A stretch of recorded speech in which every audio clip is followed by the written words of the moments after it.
Okay, just making sure people can hear me okay. My camera's coming out. You guys can see me in high definition and my morning fatigue on my face. Good morning, everybody. Thank you so much for joining this event today.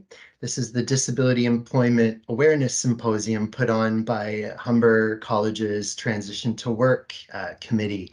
So thank you very much for joining, for making the time out of your busy day, busy week.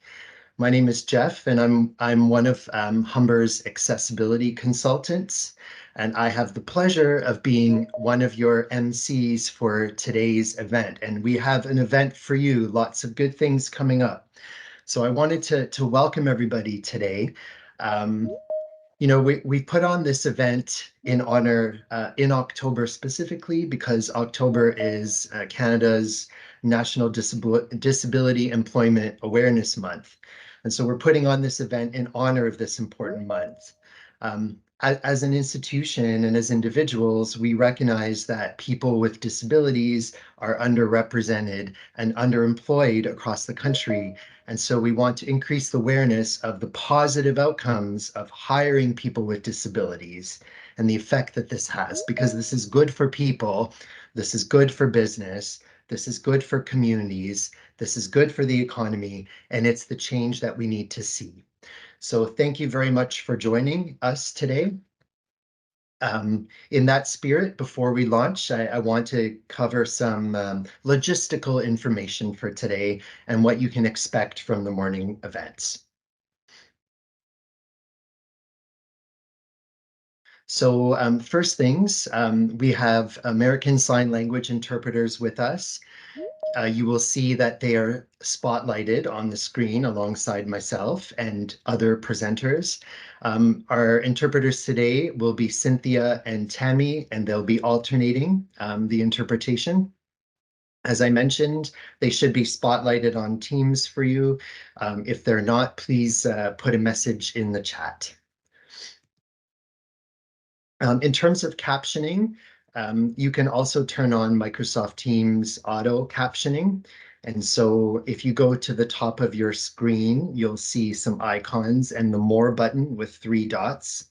So you first click on that and scroll down towards Language and Settings. And then from there, your third button will be Turn on Live Captions.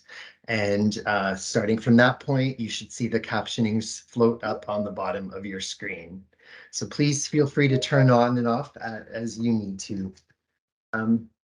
In addition to the captioning, we're also going to be recording this event today.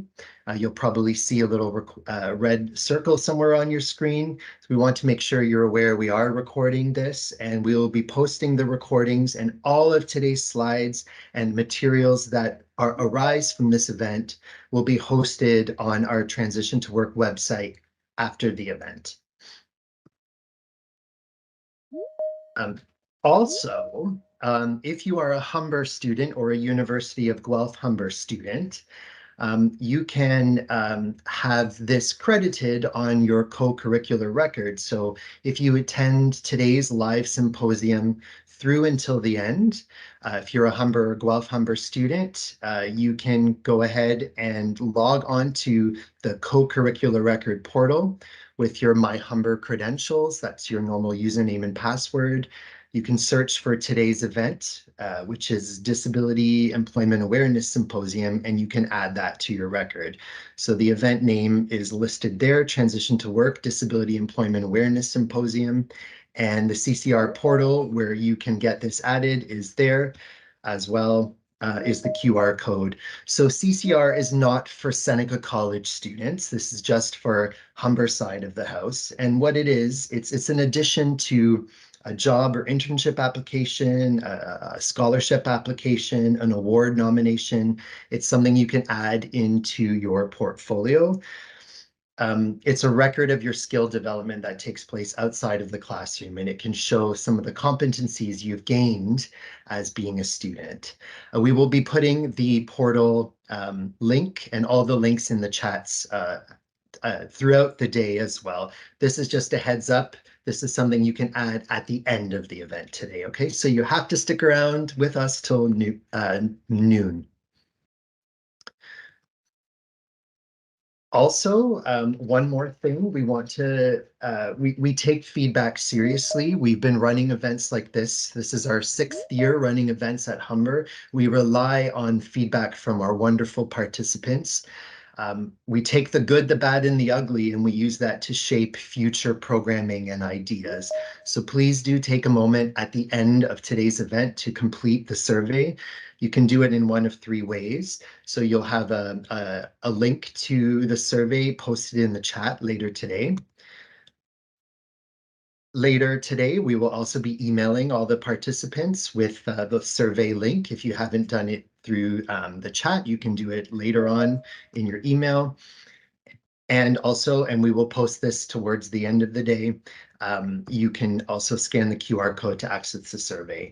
So please do take the time to give us your feedback on today. As I said, we do review every single word that's written and we do things with it. So thank you. And our last sort of overview is just how to engage with us. All of you have noticed your microphones and your cameras have been turned off. That's by default. We have a lot of people joining us today, but we have built in time for questions. Please keep your questions brief as we have a lot of people who want to ask things. How the questions will work. During the regular part of the day, if you have any comments or technical questions like, I can't get this to work, or the slides aren't showing up, you can type all of those comments and technical questions in the chat box. The chat box you can see at the top of your screen with the speech bubble. We will have some presenters today. And if you have questions for the presenters, there will be designated Q&A times. And so we would ask you to use the Q&A feature for the presenters. People won't be able to see your questions. It would just be the committee, and we will review them and bring them up to be asked. Okay, so the chat function during, if you have comments or technical questions, and the Q&A specifically for presenters when those times come. And also, words have power, even if they're just written down. And so we ask that you kindly keep your questions and comments polite and respectful. Think about your intention versus the impact it might have. Okay, excuse me a second, guys. Just trying to advance the slide here. Emil, apologize. I am a little frozen. I can't get past the next screen. There we go. It's there. Thank you. Okay, and so for today, we have a full day. I'm just leading you through a bit of an overview, so you still got me for a little bit longer. A welcome and an overview of the day, followed in a couple minutes, we will start our land acknowledgement. After that, we will have a small icebreaker. Around 9:25, 9:30, I will introduce our keynote presenter, Pina D'Intino, and she will be sharing her professional and personal experience on how to prepare for an inclusive and successful employment experience, tips that I think we all could benefit from. Following some words from Pina, we will take a break. After the break, we will invite some other panelists to come to share their experiences, and collectively with Pina, we will lead a Q&A session with our panelists on these same topics about inclusive and successful employment experiences and how we get to those spaces. We will take our second break from the day around 11 to 11:15. And our final portion of the day, we will resume and we'll get a chance to hear about current career supports available at Humber College, at the University of Guelph Humber, and at Seneca College. And we have some wonderful representatives from those groups who will be speaking with everyone today. They are short presentations, and following that, there's a quick Q&A session. And then we come up to our wrap up. We'll be reminding you about the survey. We will talk about some very interesting events happening later in October for National Disability Employment Awareness Month. And we will make our prize draw, which will go to a current student or a community member who's joining us today. The prize will not be for staff members. So if your name is called, you must return the gift. This is designated for students and participants. Okay, thank you. All right, so I wanted to officially welcome everybody here. This event is brought to you by Humber and Guelph Humber's Transition to Work program and committee, and it's a multidisciplinary group. It's made up of people like myself in Accessible Learning Services. We also have our colleagues from Advising and Career Services at Humber and Guelph Humber. We have colleagues from Humber's Community Employment Services, and we have our partners here from Seneca College.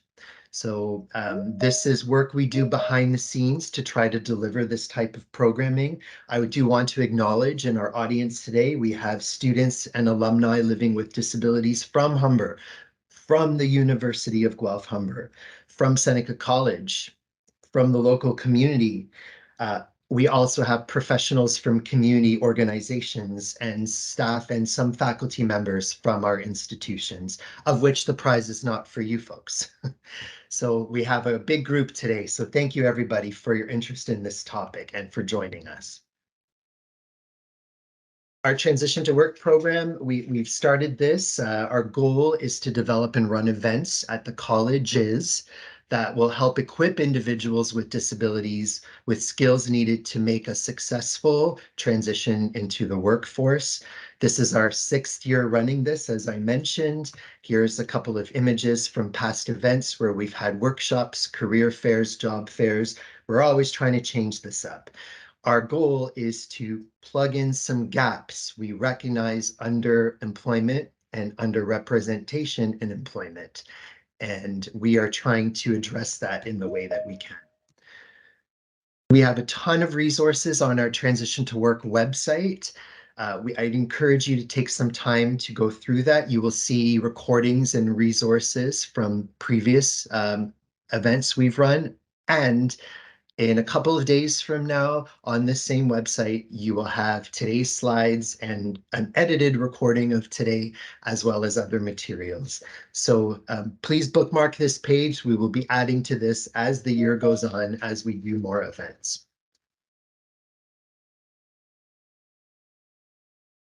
So I'm going to take, I want to center this. We're talking about disability today. Disability is part of the human experience.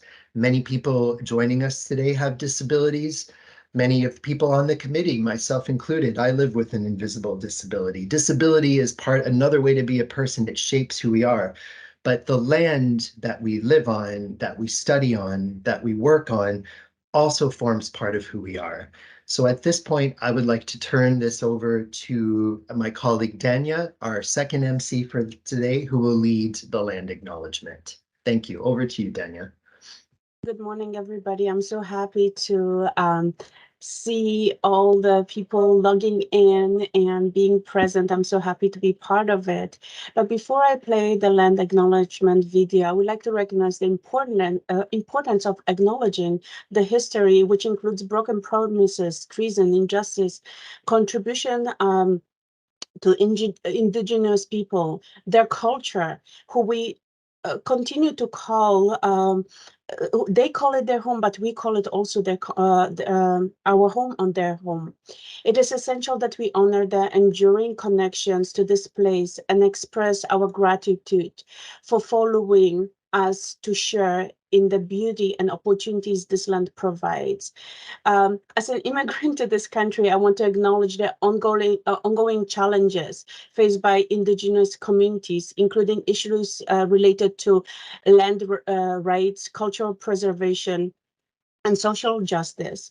It is crucial that we work together towards reconciliation and justice, respecting the sovereignty and rights of indigenous people as we repair and build the relationships and more inclusive and equitable society for all. And so let me play the video and thank you. After the video is played, we will have some resources how you can connect and learn more about the indigenous culture, at Humber, Seneca, and those slides following the land acknowledgement will be present. If you have more questions, please feel free to reach out to us via chat, and we will be providing you with any resources that we can. Thank you.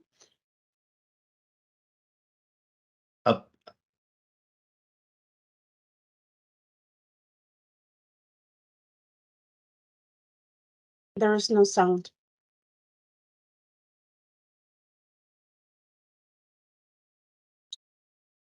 Guys, there is no sound.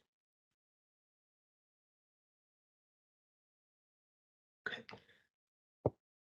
Emil, are you able to help us with the audio? Just bear with us, guys.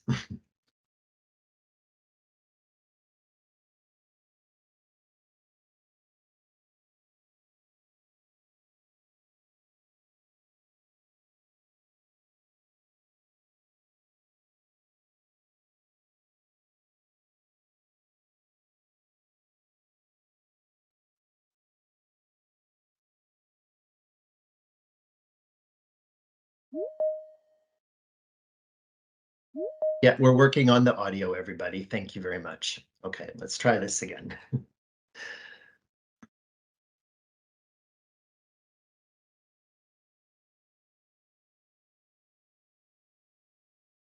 All right. We would like to begin by acknowledging the land in which we gather and on which the region of Peel and City of Toronto operates, is part of the treaty lands and territory of the Mississaugas of the Credit. For thousands of years, Indigenous people inhabited and cared for this land and continue to do so today. In particular, we acknowledge the territory of the Anishinaabeg, Huron-Wendat, Haudenosaunee, and Ojibwa Chippewa peoples, the land that is home to the Métis, and most recently, the territory of the Mississaugas of the Credit First Nation, who are direct descendants of the Mississaugas of the Credit.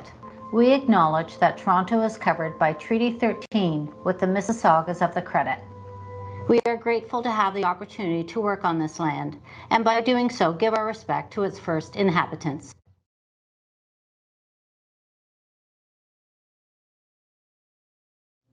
Thank you. Can we have the next slide, please? Beautiful. So if you would like to connect with Humber Indigenous and Education and Engagement Program Services, you can use the QR code embedded into this slide, or there is a link that is provided to you below. Do not forget that this also will be transcribed and given to you. And also will be put later on in a chat also. Next slide, please. Also for the first peoples at Seneca, you can connect using the QR code embedded in the slide or with the link that is provided to you below. And also we're gonna be sending you that link in the chat later on. Next slide. I would like to bring, we're gonna do a little icebreaker. It is a 5-minute mindful meditation, and this will be done through our friends Anna and Akani. Akani and Anna, can we start with the icebreaker? Welcome, everyone. Before we get started, let's focus on centering ourselves. We have a little exercise for you. Focus on your breathing, take a deep breath, and listen to the following video.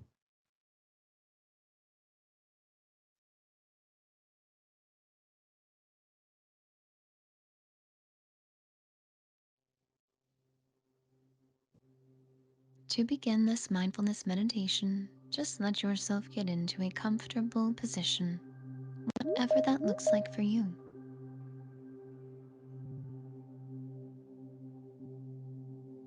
When your body feels ready, you may gently close your eyes. With your eyes closed, take a moment to tune inwards. First, simply noticing your body, tuning into the weight of gravity points of contact between you and the surface on which you are resting.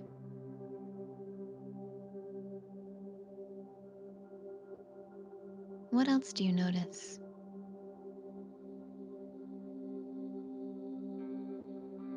What is it like for you to be in your body right now? As you observe this, you simply accept and allow whatever it is you notice, harboring no judgment, just being mindful,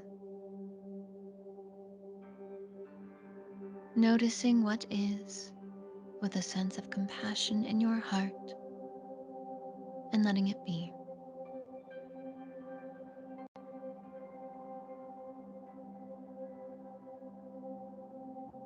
Continue to do this now with your breath as well as your body.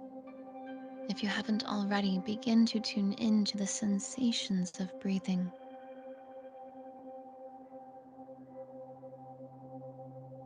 What do you notice? Just observe, accept, and allow. No judgment. Just letting everything be how it is.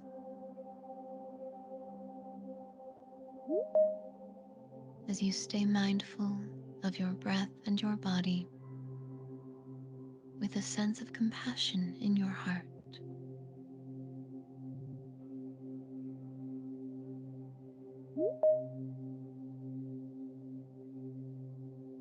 Keeping your eyes closed, you allow your awareness to expand to include the space around your body. It's as if you can sense the air around you, the objects around you, and you just allow them to be as you simply are. There's nothing to do, there's nothing to judge.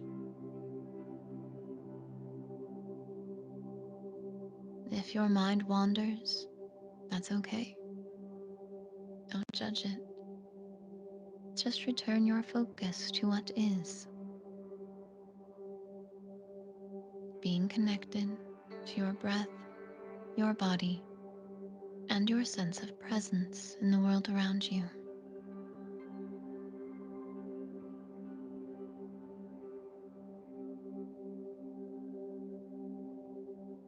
You let everything simply be, including yourself.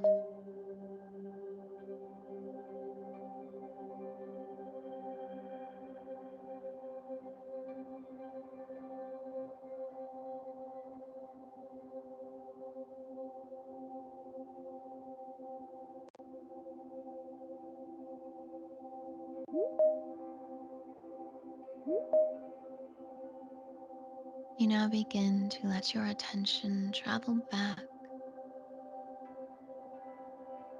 becoming more and more aware of physical sensations by rolling your shoulders, wiggling your fingers and toes, still being mindful of what is, and taking this present moment awareness with you as you slowly begin to open your eyes back to the world around you. Wonderful job doing this practice. We hope you enjoy the rest of your beautiful day. Okay. Thank you. Thank you. Thank you. Thank you. Thank you, Akani, and thank you as well, Dania, earlier for our land acknowledgement. So, all right, it's always important to check in with ourselves all the time. Today was a very good example of that. Okay, so can we move to the next slide? All right, thank you. All right, so let us get started. Let's get on with the show, everybody. We're turning this over to our keynote presenter for today, and I just would like to I have the distinguished pleasure of introducing Pina D'Intino, Giuseppina D'Intino. She's the owner of Acquium Global Access Incorporated, where she is a sought-out international accessibility speaker and entrepreneur. Pina has over 30 years of experience working with large organizations, municipalities, provincial and federal government, financial institutions, and more, and she helps turn their accessibility visions into reality. Pina is a strong advocate for disability rights and inclusion. She serves as a special advisor to Minister Carla Qualtrough on the development of a Canadian Business Disability and Inclusion Network. She's the co-chair of the Canadian Accessibility Network, the Canadian representative for Global Initiative for Inclusive ICT's G3 Smart City, a member of AODA's Information and Communication Standards and Employment Standards Committees, and an active member of the International Association of Accessibility Professionals. Pina has very kindly joined us today to help share some of her experience in the hopes of equipping us with more skills moving forward. So at this point, I'm going to turn it over to Pina. Thank you very much for joining us. And Pina, I'll give you a 5 minutes towards the end to keep us going as well, okay? Thank you very much. That's great. Thank you very much, Jeff. And thank you all for inviting me this morning to attend this. I hope that our participants will find this as informative and inspiring and energizing towards our goal to a more inclusive and accessible employment journey for all. As you indicated earlier, Jeff, at some point or another in our lives, we'll all experience disability. As humans, it's something that we can't, prevent. We know disabilities can be visible or invisible, physical or intellectual. We know that disabilities can affect us temporarily or permanently. But and that is something that we all have in common. And so because it is a common issue, we need to work on it together. And this is the only way we're going to make a big difference, right? So a little bit about myself, and just to sort of give you a little bit of a sense of where I'm coming from. So as a child, I was actually born with what is known as acute congenital glaucoma. And as while many people will say glaucoma is something that hits aging, and in many cases it does, in some rare cases it will affect children early on in their lives. In my case, that was what happened to myself as well as my younger brother. Um, Despite that, my condition was under control, and after a number of surgeries, I had lost most of my sight in my left eye, but I was quite my sight in my right eye, the sight in my right eye was pretty good, to the point where I led a pretty normal life, you know, going to school, later in life getting married, having children, and so on and so forth. Overall, I led what one could call a pretty full life, keeping in pace with our bustling lives as we know it today. At the age of 35, however, I was on my way to work one winter morning, and I slipped on a patch of ice. And to break this fall, I reached out to, this parking post not too far from myself, hoping to, be able to hold on and not injure myself too badly. What I didn't realize at that time was that this was a temporary parking post, and therefore the parking plate on that post actually ended up falling on my face and injured my right eye, which was my good eye. Now I knew I was in trouble. Although at that moment, I mean, like many of us who will fall and we have these kinds of accidents, all we want to do is get up really quickly and get on our way. I didn't realize that I had a cut, and my face was bleeding. They went into work, and all I wanted to do was go back to my desk and try to just sort of lick my wounds, as one would say. But the guard who was there was saying, "No, we need to take care of you, and we need to send you to the hospital because you actually have a cut on your face, which we need to attend to." That cut actually led to some other complications.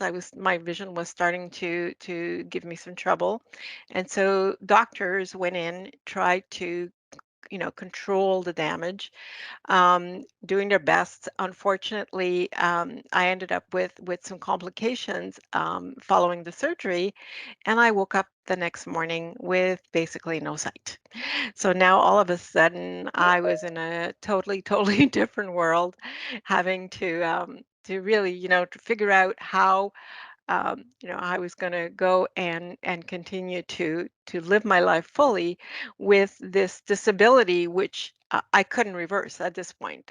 It was very clear from the doctors that this was something that was not reversible, and that I needed to try to adjust to a new life. So I think that it was important for me at that point that I we have choices when these types of situations happen to us. We have choices, and we determine whether we're going to let the disability hold us down, or we're going to try and overcome it and try to live as complete a life as possible. And being at home with 3 children, young children at the time, being a sole provider, I had responsibilities. I also didn't want my children to think that because of my disability I couldn't provide for them, and all of a sudden their lives would change dramatically. Their lives was going to change. That there's no denying that. But at the same time, I wanted them to have as much a normal life as possible. And so what that meant for me was that I needed to get back on my feet very quickly, and I needed to get back to work as soon as possible. After 8 months, I decided it was time for me to go back to work. And if you can imagine, neither was I, nor were my managers quite ready to get me back to work. When I went back to work, we did an assessment of my situation and my work environments, and based on statistics, based on research and best practice, everyone said it would take at least 2 years before I would get back to work. I needed to do this sooner, so I rushed back in after 8 months, as I said earlier, and hoping that I could, break through. I figured, I was working in technology. I knew technology well. I could adjust rapidly. I was managing a team. I empowered my team, so I felt that, with that in mind, I could still continue to do my work. To my surprise, that wasn't quite the case. First of all, I mean, I had to learn how to navigate, right? How to get on a bus, how to get onto public transportation, get out of the house, and get to work. Then I had to learn about the technology, as you said. As I said earlier, how does this screen reader work? What is a screen reader? What's a deck talk? Many of you don't even know that a deck talk exists today, but that those are the tools that we were using back then for people who were visually impaired, and to make sure that they can navigate through their websites and through their desktops to hear what is on the desktop, and interact with it. I had to learn again about the work environment itself. And what I found was that, again, for me, the good news was, having been sighted before, I knew the layout, and it was a little bit easier for me to get around, because in my mind, I had a picture of the environment. However, when you're visually impaired, those images get a little bit distorted, especially as things start to change.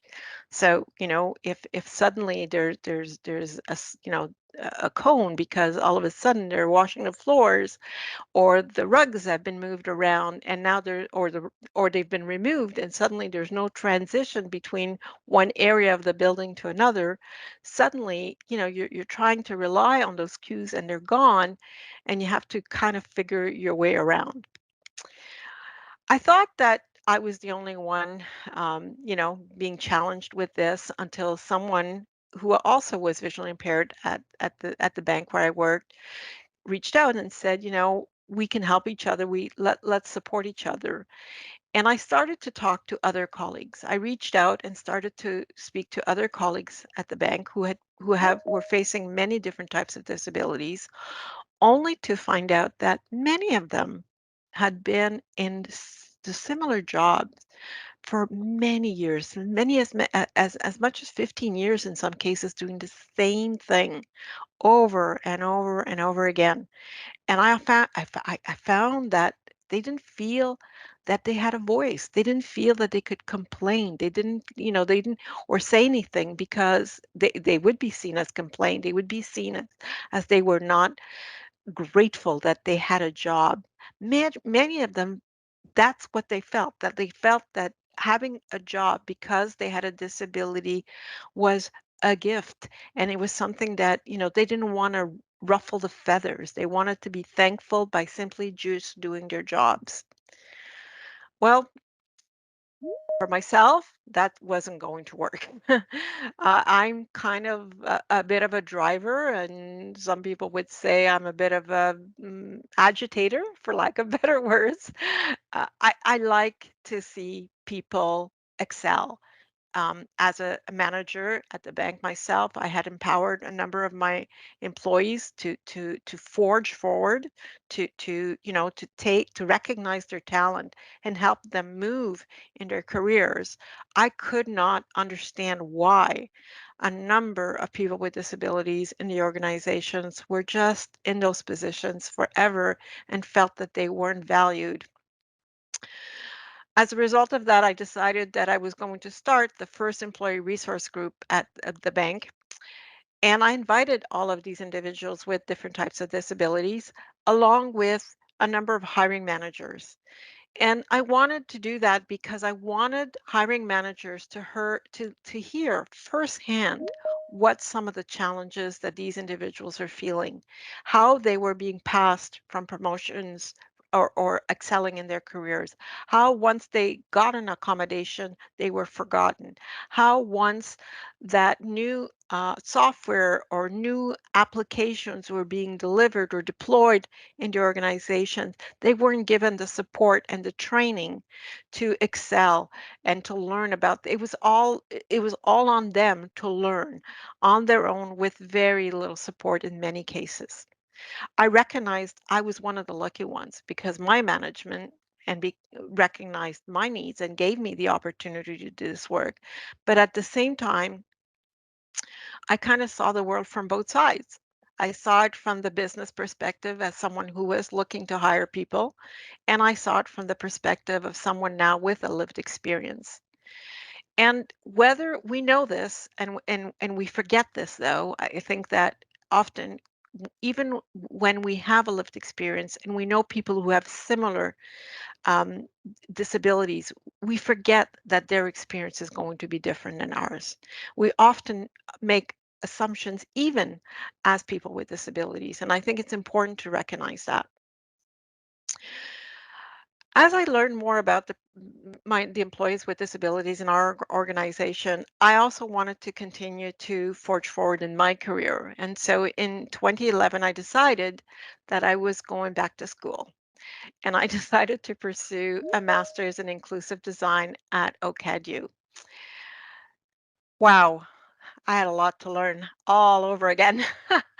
um, my experience as a mature student and someone with a disability was really different than what I had expected. First of all, the program was in its first year. The inclusive design program was in its first year. We were just launching that program at OCADU, and we were building the program, as part of that first cohort. We were really, we had a framework, but we really didn't know, what that program would look like by the end of the full 2-year program, given that it was never delivered before. Secondly, we had about 15 students who applied for that program, all with different types of disabilities, all with different types of backgrounds, and some also had language barriers because they were coming from other countries. During that program, we learned a lot from each other. We supported one another through highs and lows. We laughed, but we also cried a lot. And I'm not afraid to say that we did. We cried a lot because it was very, very frustrating at times. The technology didn't work as well as we had hoped. It wasn't always there.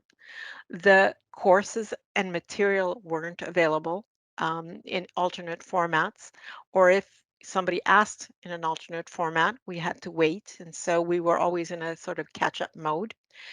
We found that, as I said before, everybody learned differently. Everyone had a different pace of learning. Some really wanted to excel and go quickly. Others needed more time to adjust and to learn and absorb. And some of them needed more support than others. And I think that experience really sort of I remember that first lesson when, the question or the topic was, you don't know what you don't know, right? And it was really all about unlearning what we thought we knew, right? And so it was all about, even from my perspective of a hiring manager and, looking at disability with that lens that I knew, it was all about taking that learning apart and trying to figure out what were myths, what were assumptions, what were facts, and how were we going to overcome some of the attitudinal barriers that existed.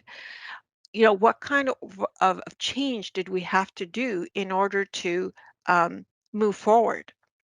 So back to the bank, that experience and learning also brought me back to the bank where I recognized that we had to make policy changes. We had to look at our accommodation processes and look at how we can improve it. How can we streamline it? People who were coming to the bank, who were asking for accommodations, were waiting sometimes 6 months before they got their accommodation. And as you can imagine, by then the level of frustration was so high that they would leave. They wouldn't stick around long enough to get their accommodations, right? So we had to figure out ways to do this better. So one of the things we did, for instance, is put forward the question, do you need an accommodation early on in the process? So when you're applying for a job, when you're looking at a job posting, do you need an accommodation? And if you do, then we can start that process early on so that we're all better prepared. Now that leads me to this question, which many of you will ask many times, do I have to disclose my disability? When do I have to disclose my disability? And I think it's important to remember that that is your decision. You know when it is the right time to disclose your disability. You know what you want to disclose as part of this disability. Sometimes it's just a question of I have a need. And I just need more time, or I need to be able to do the interview in a different format, in a different way, or a different time. But sometimes it may be as much as saying, this is not something that I can do. And we have to be honest with ourselves as people with disabilities. While we want hiring managers to recognize our talent, our skills, we want them to match us to the right job, to the right opportunity, we also have to be honest with ourselves and understand what our own limitations are and whether those limitations will affect, our ability to be successful. You know, Today, technology gives us a lot of opportunities. Blind people can drive cars, I guess. Right? If we wanted to, but is that something that we all want to be doing as an example? And I think it's important to ask ourselves those questions. I've learned that over the years, while organizations, including in companies, including colleges and universities, have done a lot to make educational content more accessible, make schools and colleges in environments and platforms more accessible. There is still so much more to do. And part of it is that, we don't have standards in education that are well known, that are adopted by by colleges and universities. And frequently colleges, like many businesses, they wait for laws for things to happen. There's a sense of, we will do what we have to do, but we don't need to do more than that. And I think because education is what shapes us, it really is one of those things that is part of your fabric as a person, as you grow, as you evolve. It is so important to have inclusive and accessible education as early as possible. So I would argue that, while we're in a college and university environments, and I know my colleagues later will talk a little bit about how important this is, I think we need to even think about inclusive and accessible education in kindergarten to the K-12 um, years as well. How is this important to you? We ask, well, okay, so we have an inclusive and accessible education. How does this relate to employment? Well, I think that when you breathe and you live something over and over again, you become more confident. You become more assured with how you can navigate, how you can cope with situations. And so I think that if we have accessible and inclusive education, then when we transfer or transition to employment, we are much better prepared for employment. We have built some confidence within ourselves to actually be able to use some of the tools to ask the questions, to do the research, to overcome some of the barriers that we overcome day to day. If you can't get to school, you can't get to work. If you can't access a book today in school, chances are you're not going to be able to access some of the references or the documents that are going to be in that business environment if people don't know about it. So I think it's really, really important for us to remember that. But I also think Pina, that, Pina, yes, excuse me, 5 minutes. Pina, we've got about 5 minutes to go. Gotcha. Thank you. Thank you.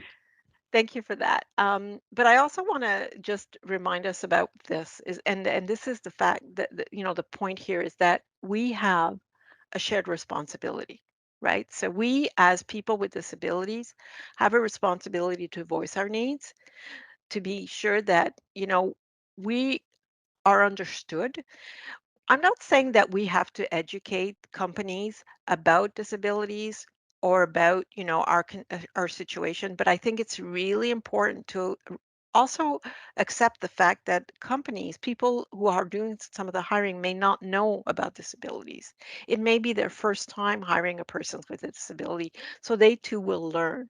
And so I leave, while we have a lot of tips on, what can we do better, in regards to colleges, in making sure that they provide accessible environments and content, and they have standards and they have policies, and we as people with disabilities ask for accommodations when we need them. I think we also have a huge role in supporting each other and being patient with one another and making sure that we also check our attitudes, because sometimes persons with disabilities have not been given the affordability to develop social and emotional skills. And so we have to be patient with each other, and we have, we ask all people to be patient with one another in kind, to make sure that we can focus on the person's skills, the person's talent, and not necessarily as to whether that person makes eye contact with you while they're doing an interview, or whether that person is fidgeting, or whether that person, has to use an interpreter. It's really about making sure that hiring managers recognize what you bring to the table, but at the same time, for us as people with disabilities, we find ways to really highlight those talents and those skills that we have in a creative way, in an innovative way. Let's step outside the box. Let's be daring and let's be bold about who we are. Let's be disability proud. Let's be proud about disabilities and making sure that people understand we come to the table with very diverse talent, very strong conflict resolutions, and we have the ability to like everyone else, to learn and excel in your careers. So I'm going to leave you with that. We'll open it up to questions, I'm sure, but and with the material, there's a number of tips and that we'll share with you all, as I said, both from universities and companies, as well as you as students, things you can do, and we'll share more of those thoughts through our panels. Thank you. Jeff, Thank you very back to much, you. Pina. Thank you very much for sharing your story, for being vulnerable and communicating your truth to us. You've really brought on a point that disability is a common issue. It's a common experience. It's something that many of us already are experiencing, and we will, just by a matter of getting older on this planet. And as a result, we always have choices on how we move ahead. And some of those choices, as you pointed out, involve having to unlearn what we've been told, the diet we've been fed, and relearn. And in your case, like reorienting yourself to who you are now after you acquired a disability or a more fuller one. You talked about good points about the assumptions people make about disability. And for those of us living with disabilities, even sometimes checking our own attitudes and being patient with ourselves and other people, recognizing a need to focus on skills and talents, having control over our disclosure process and choice around that too. And very, very important points. I hope we get into this a little bit later in the panel around the connection between, if people are used to and go through a school experience that's accessible and inclusive at the education level, they now have confidence to navigate that at the employment level. So there is a connection. If schools are inclusive, employment can be too. And we can dive into this more with some questions and answers and with our other panelists as well. So thank you very much, Pina.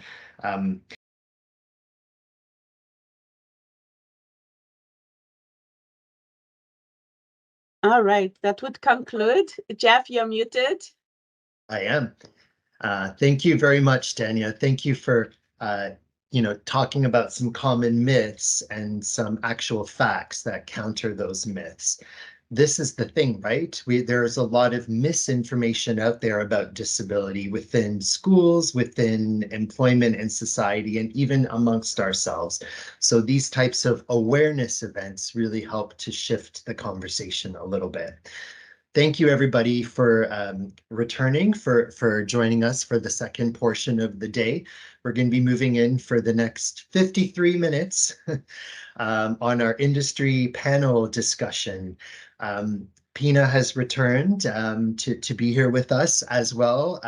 We have 4 guests, and I would like to introduce each guest with us today, and then we'll have the guests an opportunity to share a little bit, and then we'll move into some questions. So I'll start off with Sandy Gowder. Sandy, as a web accessibility specialist, Sandy has been developing modern, accessible websites for over 15 years. She also coaches designers, developers, and content producers on best practices to meet web accessibility guidelines.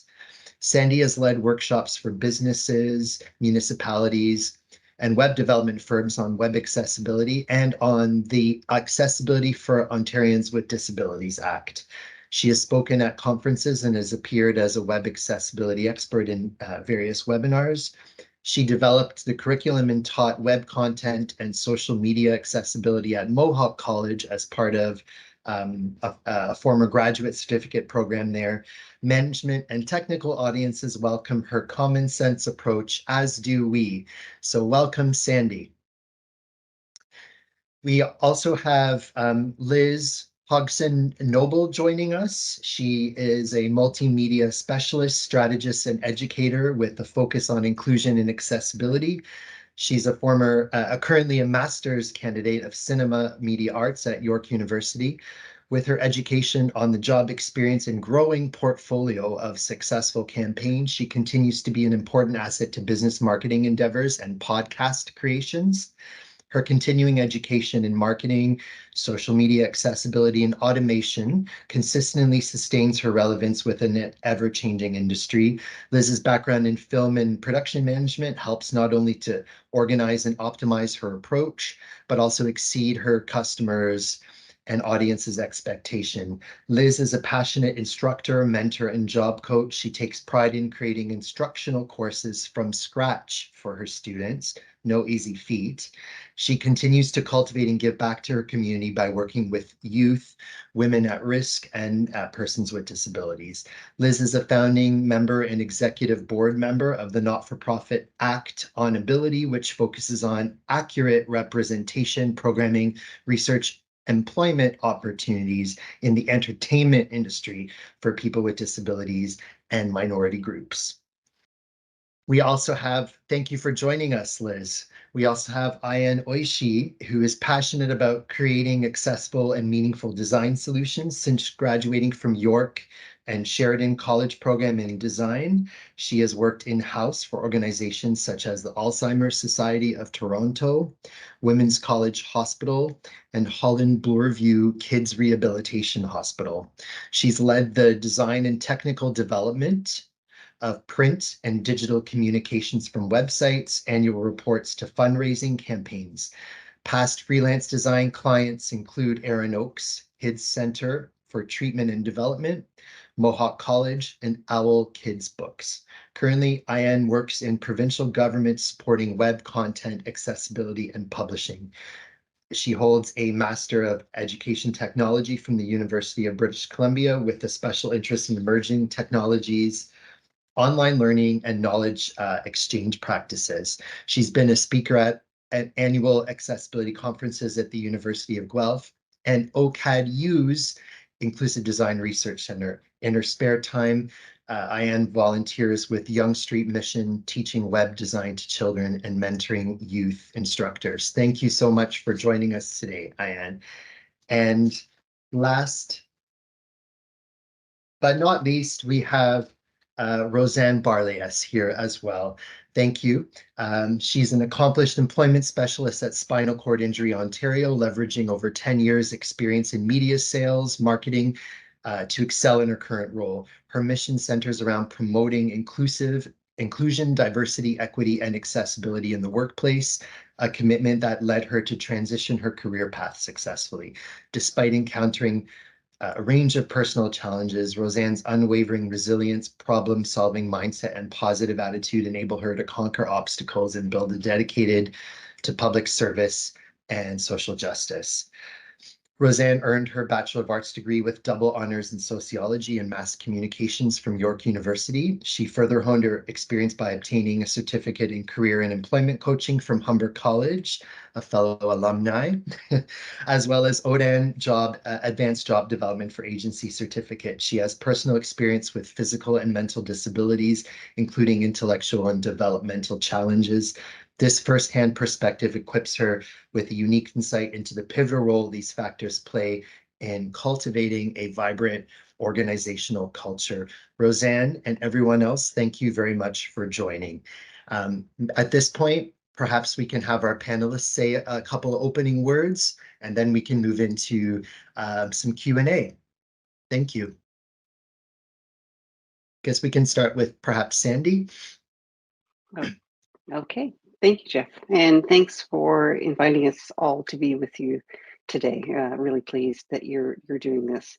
So as you mentioned in my introduction, I come from a background of web development, but also a background of teaching at Mohawk College.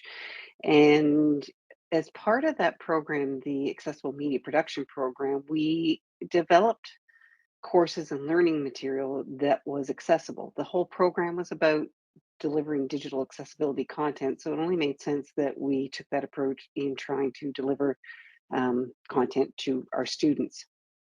And it certainly adds an extra layer of work. I wouldn't say complexity necessarily, but it certainly adds an extra layer of work for educators to make sure that all the content that we're providing is accessible.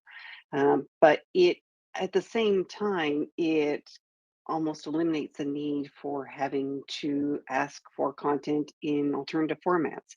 If we're going through the process of developing curriculum for our students, it kind of makes sense to do it right from the get-go, and include things like universal design for learning, which talks about providing content in different ways for different learners to learn. So not only are we going to be helping students who may have a disability and might need content, they might need a video in text as a transcript, but it also helps students who may not have a disability. Those kinds of approaches, making things accessible, applying universal design for learning, supports all our students, and it makes it a lot easier for all students to get the skills and knowledge that they need so that when they graduate, they're ready for the workforce. Liz, I'm going to turn it over to you since you're next. I'll take control, Jeff. Thank you so much, Sandy. So yes, hi, thank you for putting this panel together. It's wonderful to see everyone.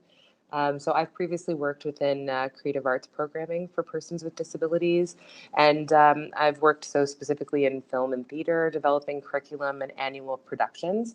But additionally, I've dedicated quite a few years recently to curriculum building in for small business, digital media, and job readiness programs. And that's been with federal and provincial funding opportunities with Toronto-based social service agencies. And most recently, I worked with Mohawk College as well, but for just sort of an addition to that job readiness piece, an introduction to the program that Sandy just spoke so beautifully about, and that's the Accessible Media Program. So just sort of a quick introduction, more or less, because that's a very detailed, amazing program that was offered at Mohawk College, and this was a little bit of a preparatory, like an introduction piece to that curriculum. And so I worked with a great deal of folks going through that. And I currently work within health equity and communications in public health.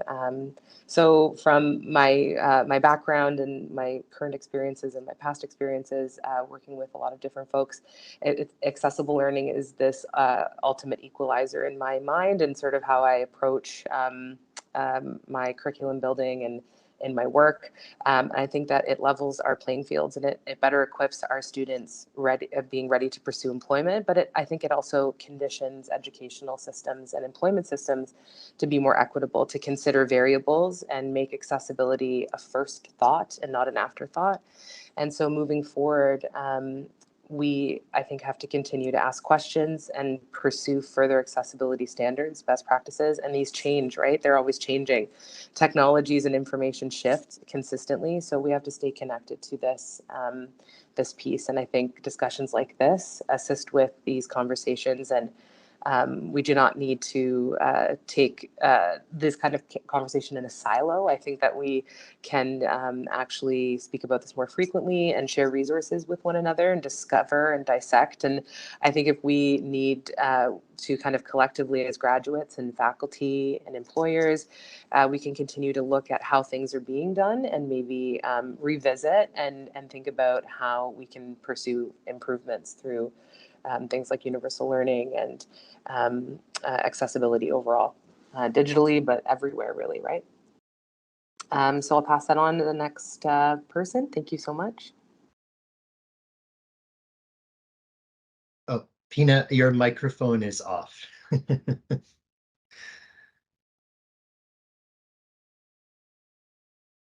Oh, Pina, I'm sorry, your microphone is off.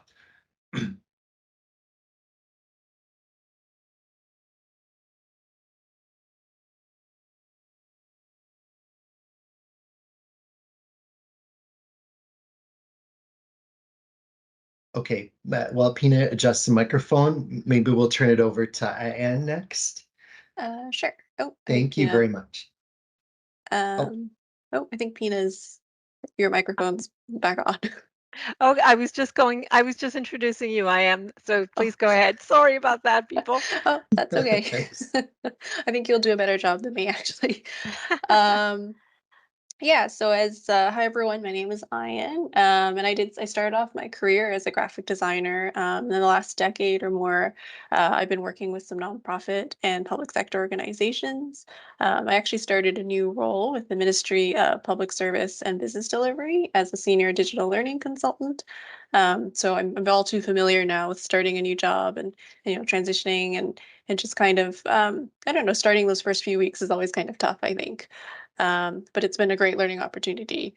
And so since I've left my graphic design field, I've worked in web development and I'm now working in the e-learning field. So I have a bit of experience pivoting and adapting to different professions. And I think a lot of that key part of it is just continuously learning. I've had, the privilege of working with so many great organizations. Examples I think Jeff had mentioned was Women's College Hospital and Holland Bloorview Kids Rehabilitation Hospital. So a lot of experience in healthcare, I'd say.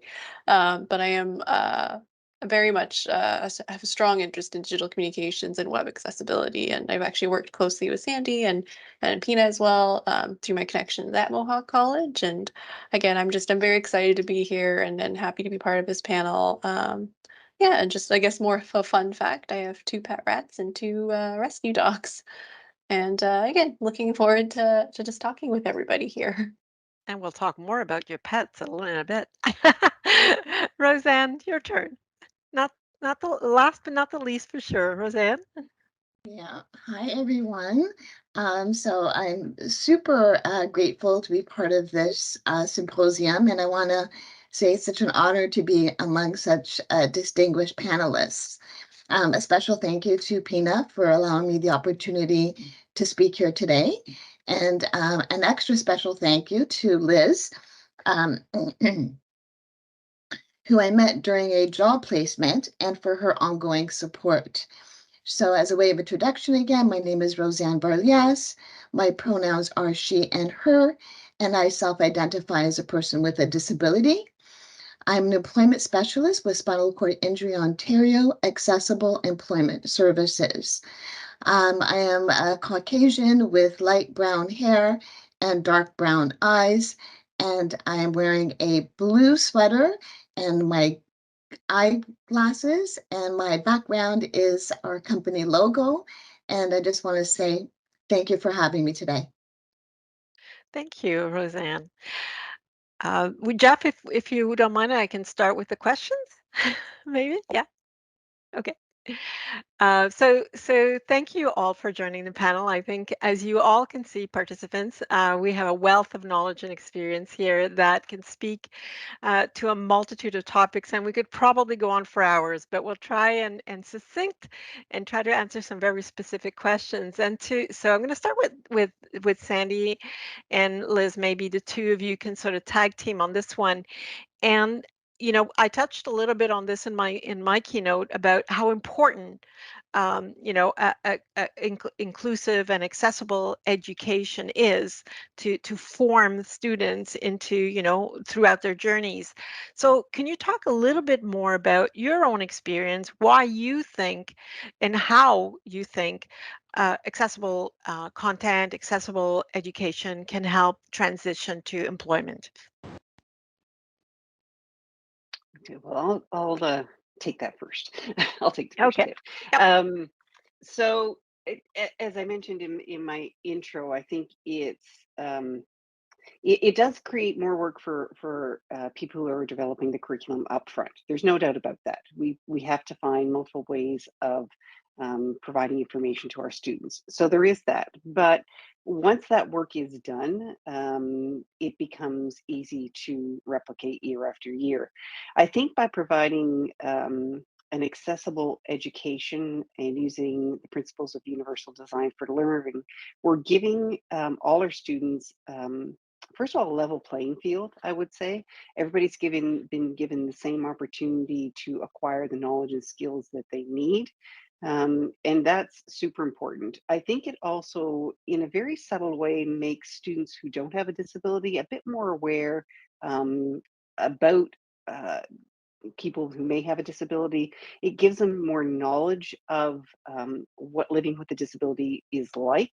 And I think the more people that understand and appreciate and are aware of all the different types of disabilities, the better we're going to be able to move forward as a society. So when students who don't have a disability go through a course that has been built with accessible content, they are given a bit more awareness, and they can take that into the work world and help support colleagues who may have a disability. They've got a little bit more understanding and information that can help them, make other employees feel more comfortable. So I think that's important. And of course, all employees eventually, not all, many employees become supervisors and managers and need to lead teams of people. And that includes people with disabilities and people who don't have disabilities. So the more accessible and inclusive we can make our learning, the more accessible and inclusive I think the workforce becomes as well. I think it's kind of like that trickle down effect that may be subtle, but I think still exists. I agree. And I'm going to follow up with this with maybe Liz, and maybe think about, often we're told, that if we use universal design, that should be enough.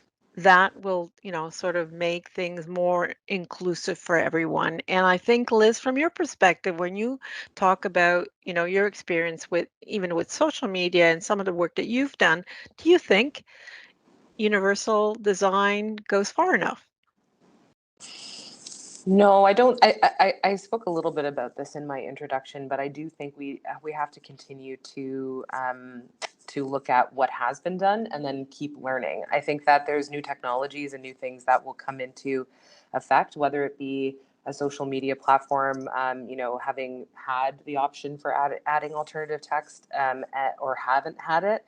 But then adding the option to add alternative text, that was a period of time that happened a few years ago where it all of a sudden was an option. And this is a beautiful thing for us to be able to use social media in more of an inclusive way. So I think that it's never enough to, I think, look at a standard. Standards are always shifting, right? So I think that we do need to continue learning, and that's where resource sharing and knowledge transfer is really important in this space. And I think we do have to look to our students, and we do have to look to those who are going through our programs and learn from them and understand what they're using, what's happening, and keeping our fingers on the pulse of how these landscapes are shifting.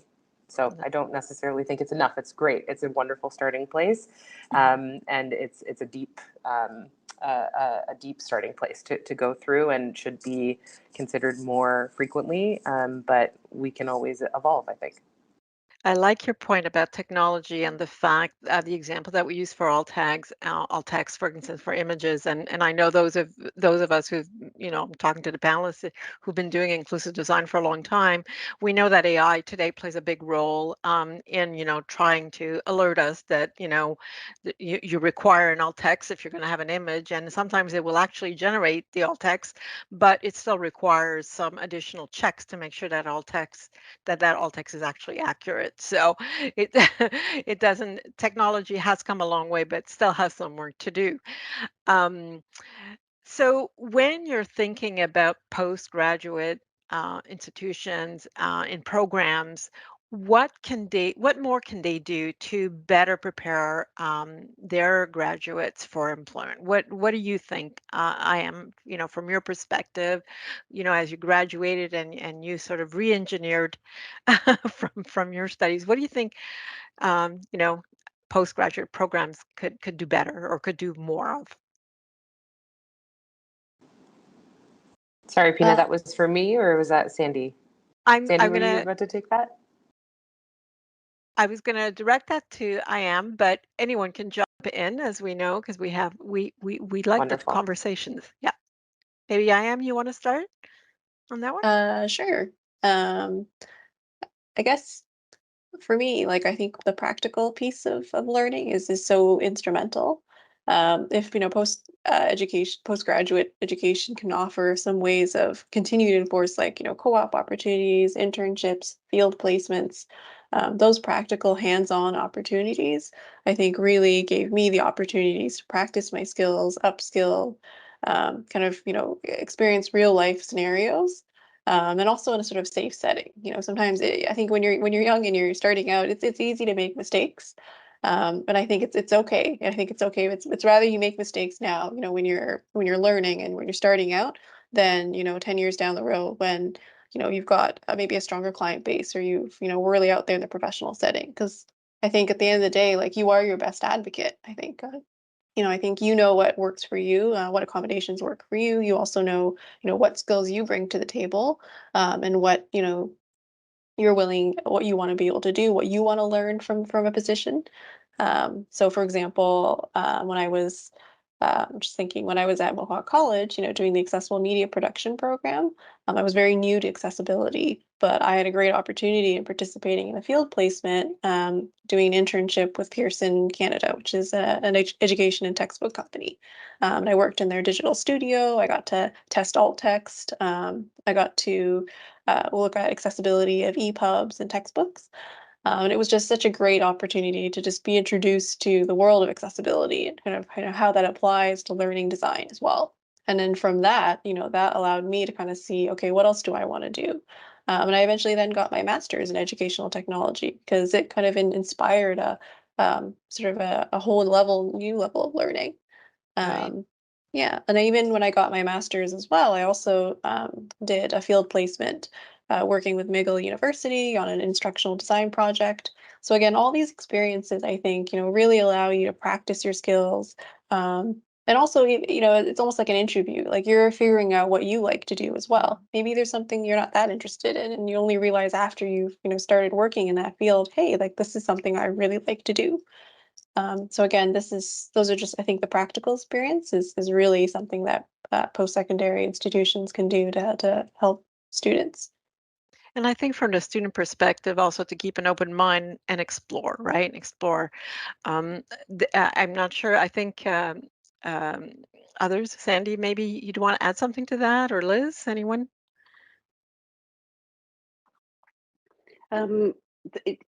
Diane is absolutely right about having practical experience. I think I was fortunate enough to go through co-op program when I was in university, and having that exposure to the real world.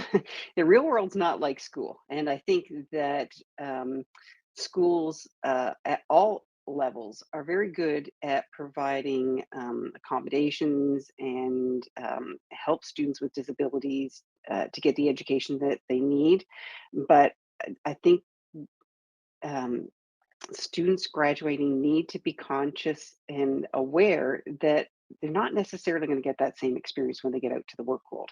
Unless you're asking for specific accommodations, your employer's not necessarily going to be providing information in 5 different formats to accommodate everybody in the organization.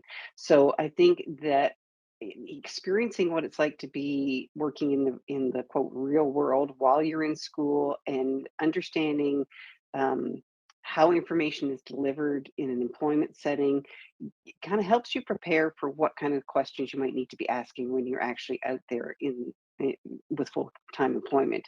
It makes you more prepared to ask for what you need, because you may not get it by default in with your employer in the same way that you might get it by default simply by asking at your school.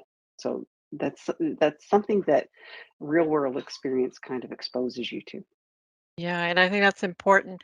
I don't know, Liz, if you want to add something before I go to Roseanne, because Roseanne can give us actually a little bit more about that whole employer kind of thing. Or maybe I'll ask the next question, and maybe Liz, you can also chime in.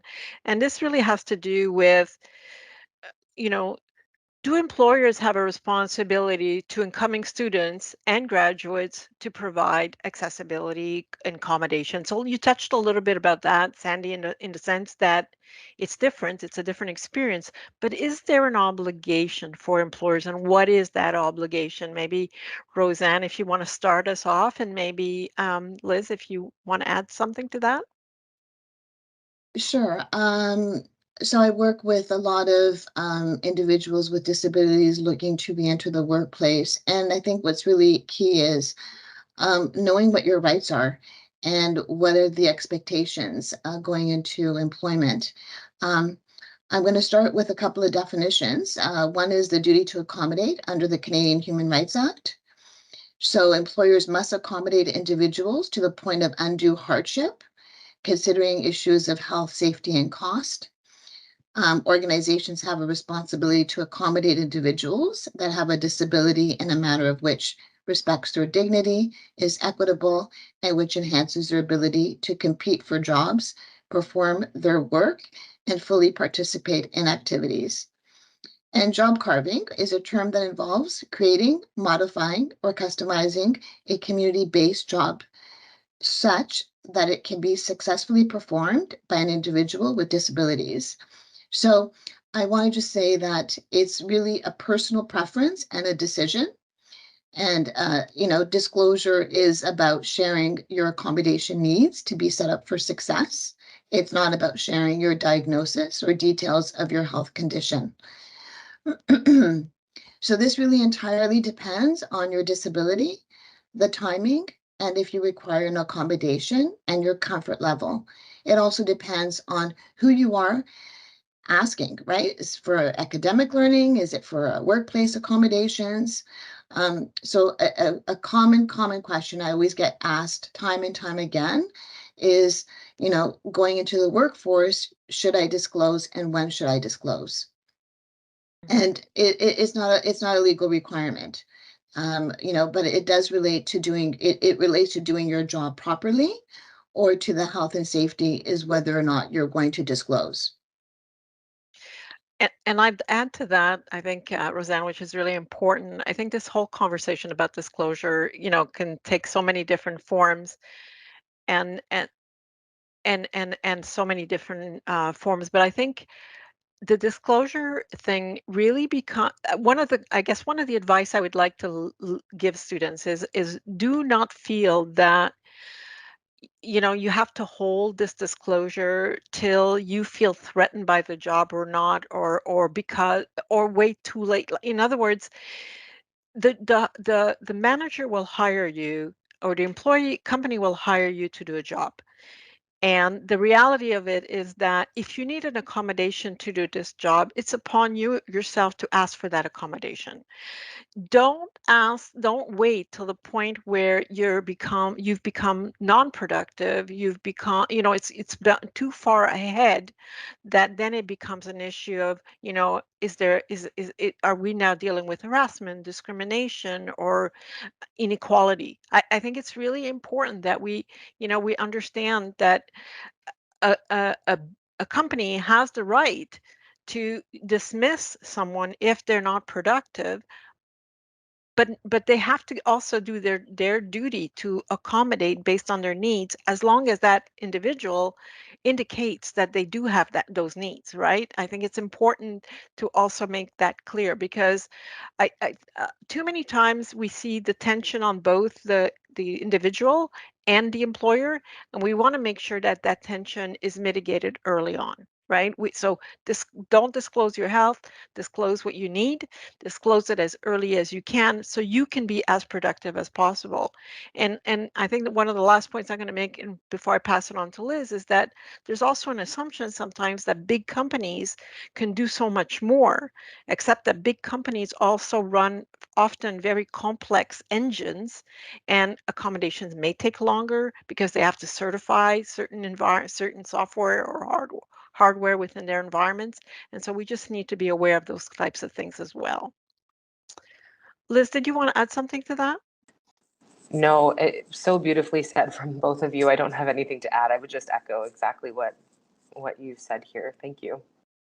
Thank you, Liz. Pina, we have a couple questions coming in from Sure. the audience. If it's okay, could we ask some of those? Sure. So for people in the audience who are joining us, the Q&A feature you can see at the top of the screen. It's beside chat and beside the number of people here.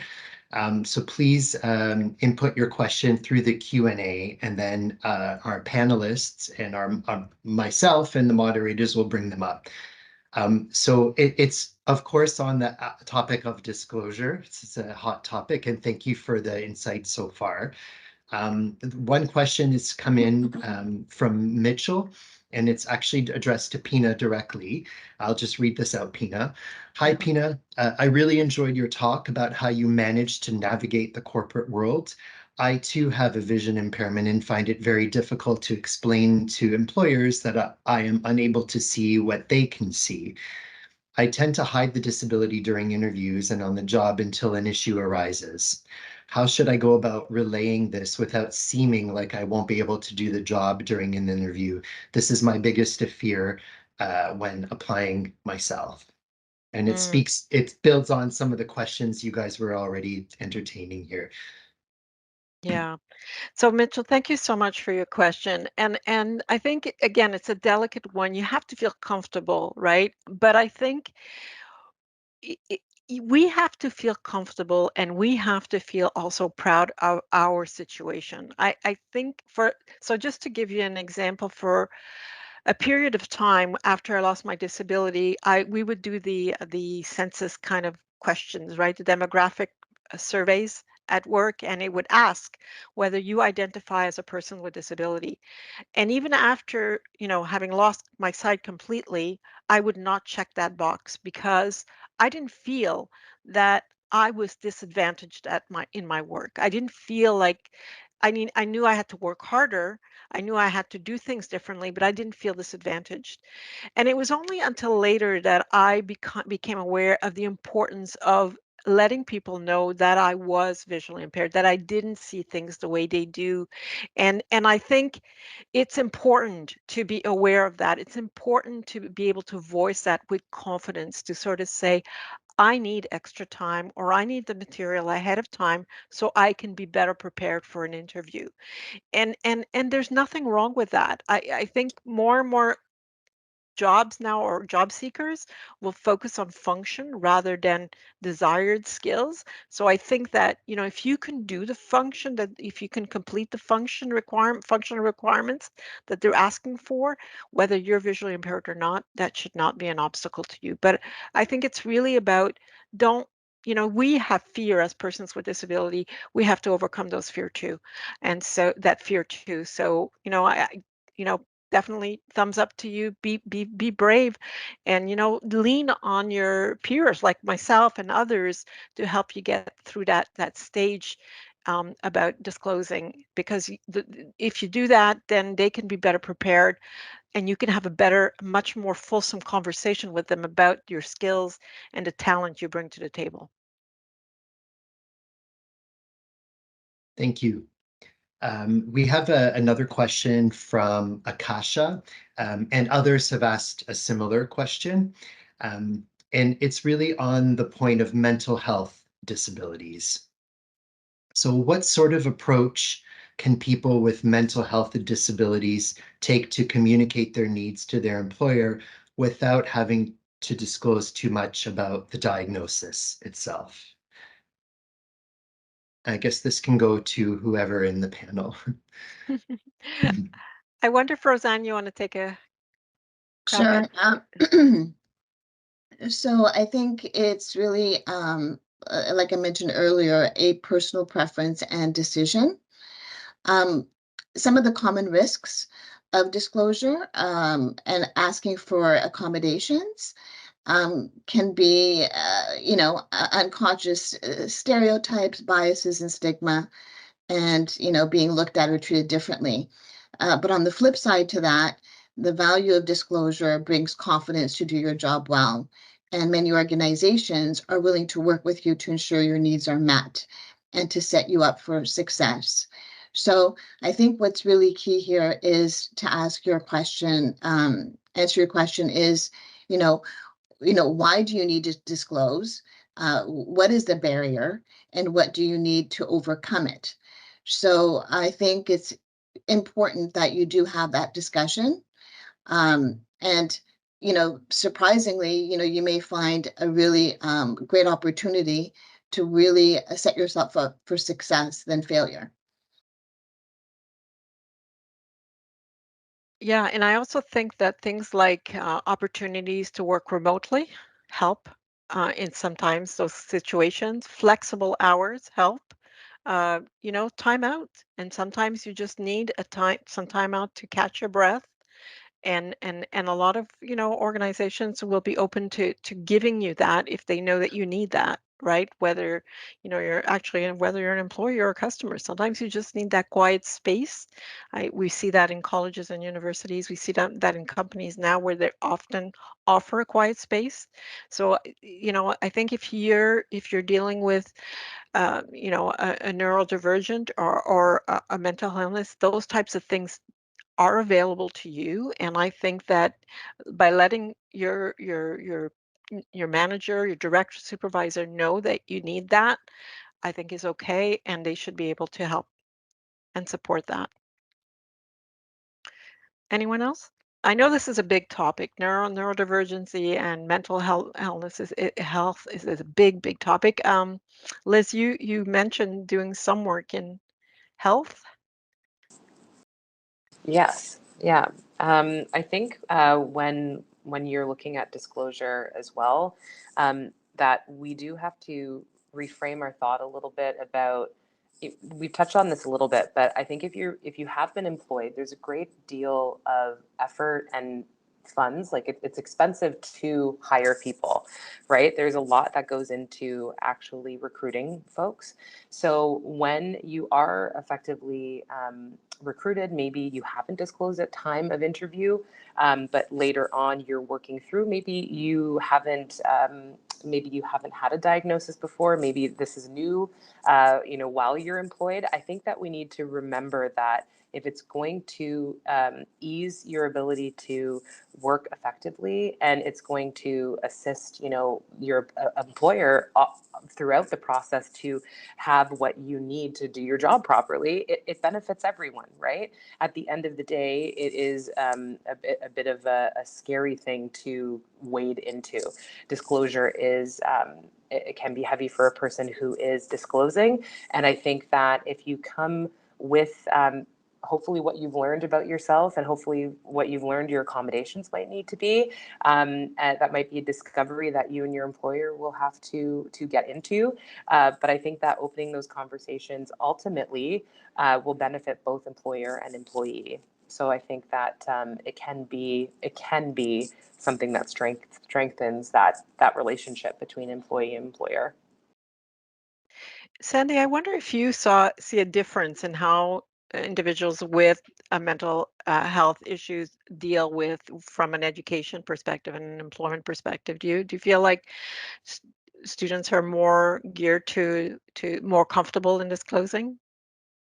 I think that the culture, our general culture, has become more open about conversations around mental health conditions, cognitive disabilities. I think it's becoming more, people are in general becoming more aware of it. So I don't, I don't have a disability, so I can't speak to that lived experience. But I think as a person who watches what's going on around me, I think people are more comfortable talking about these sorts of requirements or accommodations. And I think that um, as a society, we still have a long way to go. And I think you are going to find employers who are not going to be open to those conversations. But I think that that's becoming less and less the case. I think that employers sometimes can surprise you. I often find that the most difficult conversations, or what we think are going to be the difficult conversations, actually turn out to be really super easy. And it's like, oh, I'm so glad I did that. We have to start giving people the benefit of the doubt. Employers are not bad people. They need employees to get the job done, and if you've got the skills that they need, they're going to find ways to provide you with what you need to get the job done. They're willing to work together, and I think that culturally we're going to see that continue to shift. It's going to take a long time, but I would also throw it back to the employee. Um, that might not be the right place for you to be working.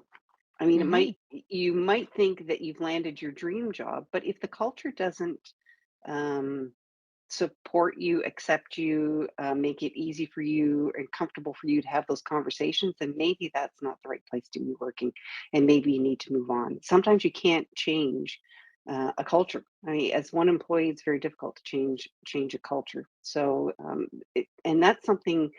Sometimes you can figure that out during the interview process, but not always. And again, that's why that practical experience while you're still in school can kind of give you ideas about how different organizations work, and how to navigate a culture in a corporation.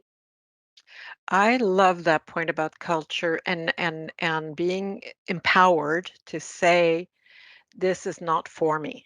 And because, I feel like it's not an embracing environment, or, or you're in a toxic environment and you need to get out. Employers are looking for talent all the time.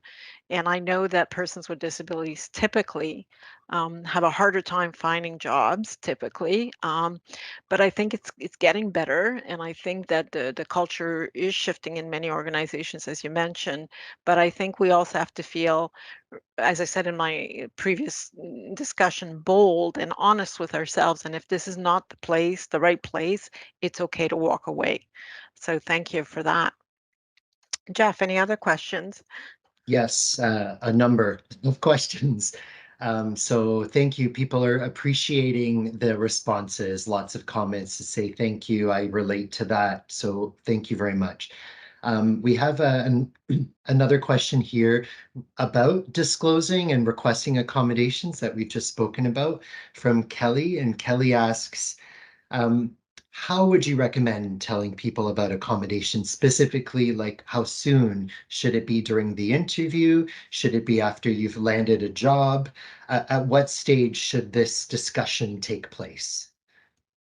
Yeah, what do you think? Ayan, are you on the line? Yeah, I am. Again, as someone, I don't identify as a person with a disability, so I don't have the lived experience so much. But I will say you should, based on what Roseanne is saying as well, how it's different for everyone. From my experience, at least, just I've had to disclose, for example, a health condition where I've had to take some time off work. And I would say trust your instincts. And that can be as early as even at the interview phase. So, because you are bringing skills to the table. You're interviewing the company as much as they're interviewing you. And I know it's a bit similar to what Pina was saying about being bold, but even at the interview phase, you might get some red flags, and I would say if you do, listen to them, because the chances are the concerns that you have at the interview are going to be concerns that you're going to have when you start the job. So here's an example, I guess. So several years ago, I had a phone screening with a multinational retail corporation. And when they offered me the interview, there was zero flexibility in arranging the interview, where it was, the format. And the interview was, location was over 2 hours away, and I don't drive. So I felt very unsupported at that time, even just, arranging that interview. So I chose to decline it, and to this day, I don't regret it. And same with company culture. I think at the end of the day, you deserve to work in a place that respects you, respects the skills you bring. And even when you start working, I get it. Like, you land the dream job, you're so excited and you just want to get working. But sometimes, as Andy said, if you can't change that culture, and you're even talking about, let's say, an accommodation that you need, or if you're talking about whatever it is that you need, and you're not getting that support, that culture may not be right for you. And it's okay to say no, that this isn't what I need. I need something, I need more, I need better. Right. And I think that's kind of the key point that I have. Is really just, it's okay to say no to a toxic culture, to say no to a place that doesn't support you, and because the key is you want to feel like you belong. Um, Yeah. I am. Thank you. Roseanne, from your experience, and specifically on the disclosure, you touched on that earlier today. When should person disclose? Like, I know sometimes when, as I said before, we see today on job postings, right, that it says, if you require an accommodation, let us know. Then you're going to see that same question pop up again, if you during the interview. And I've heard a lot of hiring managers also say, let me know if you need an accommodation for your interview, as an example. What are your thoughts? Well, I'd actually like to say that everyone will experience their own unique employment journey and requests when it comes to asking for accommodations. So what I'd like to do is kind of share my experience as a person with a disability. So my employment journey began 5 years ago after I acquired my disability, and it took another 5 years before I found sustainable and meaningful employment. When I was ready to begin my employment journey, I reached out to a local agency. At that point, I was contemplating a career change because returning to media and sales and marketing seemed challenging due to the high levels of stress and a fast-paced environment, and the fact that I no longer had access to a car and I was using Wheel-Trans. So upon undergoing a career and skills assessment, the guidance I received was to return to college and pursue accounting. I diligently completed a diploma in accounting and payroll administration, which equipped me with valuable knowledge. However, I soon realized that accounting wasn't the right fit for me. In my heart, it yearned to stay within my area of expertise, which was sales and marketing. This prompted me to apply for a sales role at a disability magazine. I was overjoyed to secure the position, but unfortunately, due to the COVID-19 pandemic, I lost my job. So, it was then when I decided to seek assistance from an employment agency specializing in helping people with disabilities find work. Over the course of my journey, I tried a couple of employment agencies services that offered pre-employment support and job placements. So their support not only helped me develop my skills and learn new technologies, but also provided a space for me to network with like-minded individuals. Considering my background in media sales and marketing, I wasn't entirely sure of the possibilities available to me.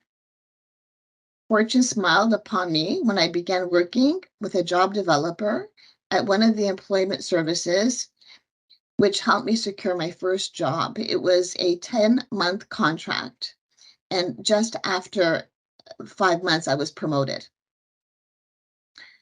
I felt a desire for further training, but was unsure about the accommodations I might need due to my invisible mobility disability. However, I mustered the courage to disclose my disability, but was met with stigma and discrimination. As my contract neared its end, I realized the importance of researching prospective employers to ensure a more supportive work environment. In addition, I reached out to a mentor that offered valuable insight, who now works for the federal government following a career in social services.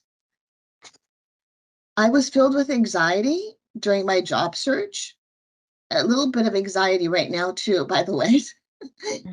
But my experience took a turn for the better when I applied for an employment specialist role with spinal cord injury, Ontario.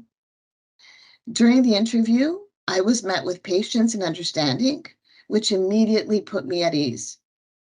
After I successfully passed the probationary period, I consulted my family doctor about accommodations and addressed my needs with my organization's human resources.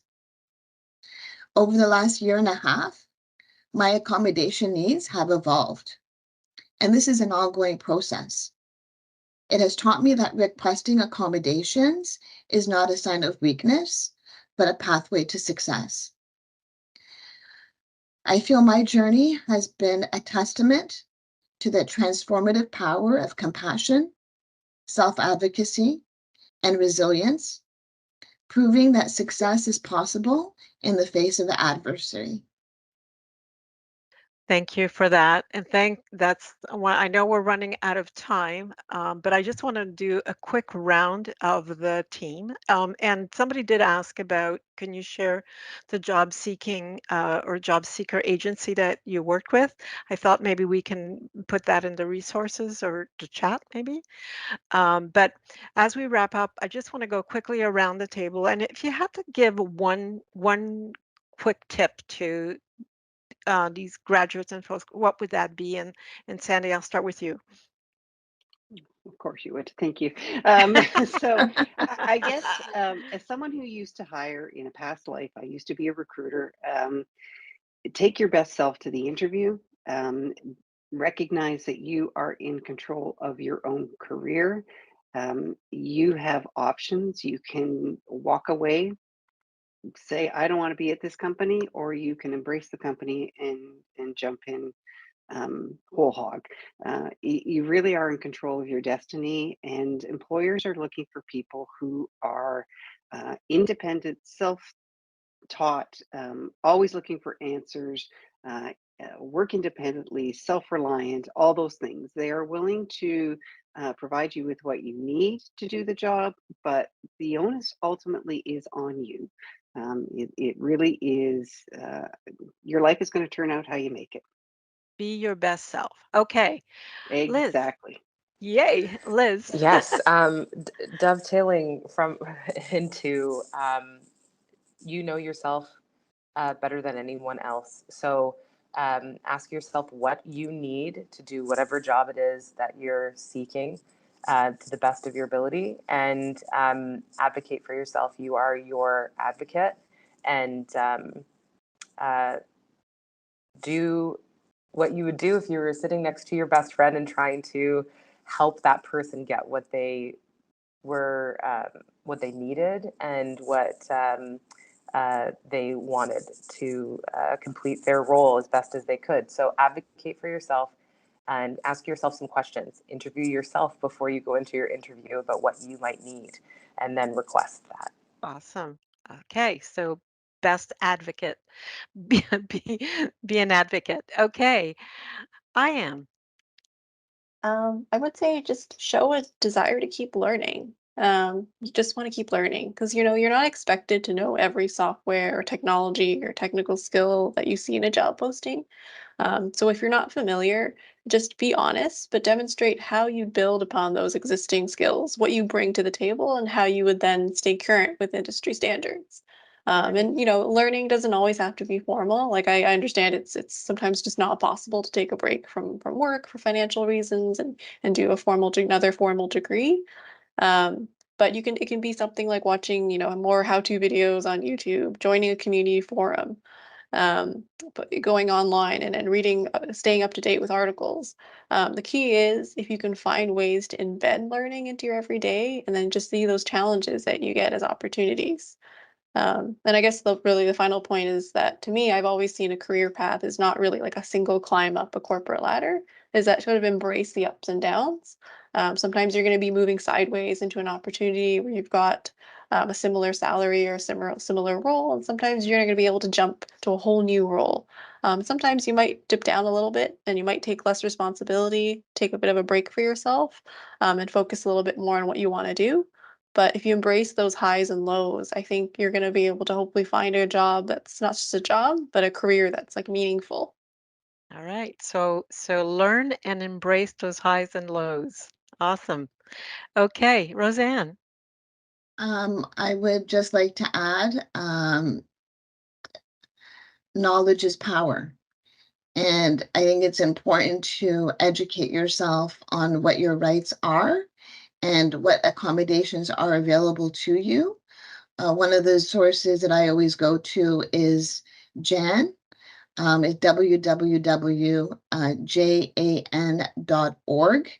And it's basically an excellent website which offers, it's called a Job Accommodation Network. And it gives you some great resources and ways of how to request and what to request for different types of disabilities. And once again, thank you for the opportunity. You're welcome. And I'm going to leave you with this one. I think don't be afraid to ask for help, whether you're in school, trying to go through your programs, or whether you're seeking employment, working with job seekers, mentors. Help is there for everyone. There comes a time when we all need help, and it's okay to ask for help. There are a lot of disability communities also that can help. So don't be afraid to reach out. So with that, and with the last comment on the sixth sense, we as blind people have a sixth sense or not? I don't know. Sometimes I think I do, but I'll leave that to my kids to determine. Thank you, everyone. Thank you very Thanks, much, everyone. Pina. Thank you to Sandy and Liz, Ian, and Roseanne as well for very informative session. Behind the scenes, I've been taking a lot of notes based on what you all have shared with us. So for those in the audience today, please check back the Transition to Work website, which we'll show you again a little bit later. We'll create the recording of today's symposium will be up there, as well as the tip sheets. And we will make sure we post a list of some job agencies and resources that were mentioned, including Roseanne's. She referred us to the Job Accommodation Network. Thank you. It's a great site. There are many questions that we didn't get to answer today, and I apologize to the group. We will run more of these sessions, including hopefully a future session on the connection between OSAP and ODSP. Some questions came around specific supports, employment supports for people with autism, and are there agencies that support this particular population? Yes, there is, and we will have that on a list as well. So we will try to get to some of the unaddressed questions through our resource list we'll post probably by next week on our website. So thank you, everyone. Thank you very much for our panelists for joining us today. And Emile, if I can just have us go up to the break slide, please.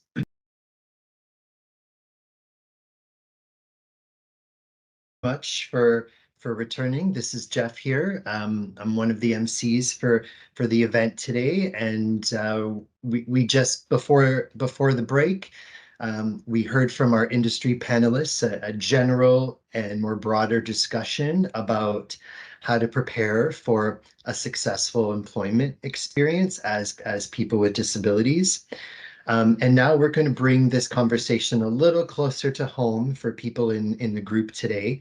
And so for the next 15 minutes, we'll hear very short and sharp presentations from our different college partners. So we'll first hear from Humber, and then the University of Guelph Humber, and then with Seneca College. And following our brief presentations, we'll open up the floor for about 10 to 15 minutes of questions before we wrap up. So without further ado, I would like to introduce everyone here to Shanice. Shanice is one of our fantastic career advisors at Humber College. And Shanice is here to share a little bit about some supports for students with disabilities in preparation for employment that are available for Humber students. So over to you, Shanice. Thank you, Jeff. So hi, everyone. Like Jeff said, my name is Shanice, and I'm a Career and Student Success Advisor Coordinator here at Humber College. So before I dive into the career supports, I'm going to touch a little bit on accessible learning services. So accessible learning services is a service within our Student Wellness and Accessibility Center, and they focus on supporting current students with disabilities, including academic accommodations, assistive technology training, and disability-related funding, and much more really on top of that. So they can be really someone that you can go to for that support any point at your journey at Humber College, whether it's your first day of classes or even in the middle of the semester. You can always reach out to them to get that support for that one-on-one support with your academics throughout your Humber journey. So in terms of career supports, we offer a lot of different supports for students at Humber. One of those supports being our career and student success advisors, including myself. So we kind of support students all throughout your academic journey at Humber with maintaining your academic success, your career journey, anything to do with your success as a student. We kind of are there to help guide and support. We also have our career support peers who offer supports with one-on-one resume review, cover letter review, LinkedIn profile support, and mock interview support. So you can kind of get that one-on-one guidance throughout your time here. We also offer Career Connect, which is our student job portal, and this is only accessible for Humber students. So it's a really great place to start looking for those career opportunities while you're studying, even after you're studying. All the jobs are validated and confirmed by our staff, so you know that they are approved job postings as well. We also have lots of great online and self-guided resources. So we have an online career development tool called Devant that lets you build your resume from scratch, edits your cover letter. You can do AI interviewing and lots of more stuff, including some live workshops and events. So if you're someone who prefers doing more of the learning on your own, you can definitely access this as well. And speaking of events, we also host lots of online and in-person events at workshops throughout the academic year within our Academic and Career Center, including this event, Transition to Work. And even another highlighted part of this event is our Meet Your Advisors Transition to Work event. So if you are a current Humber student, definitely stay tuned to learn more about that at the end of this event.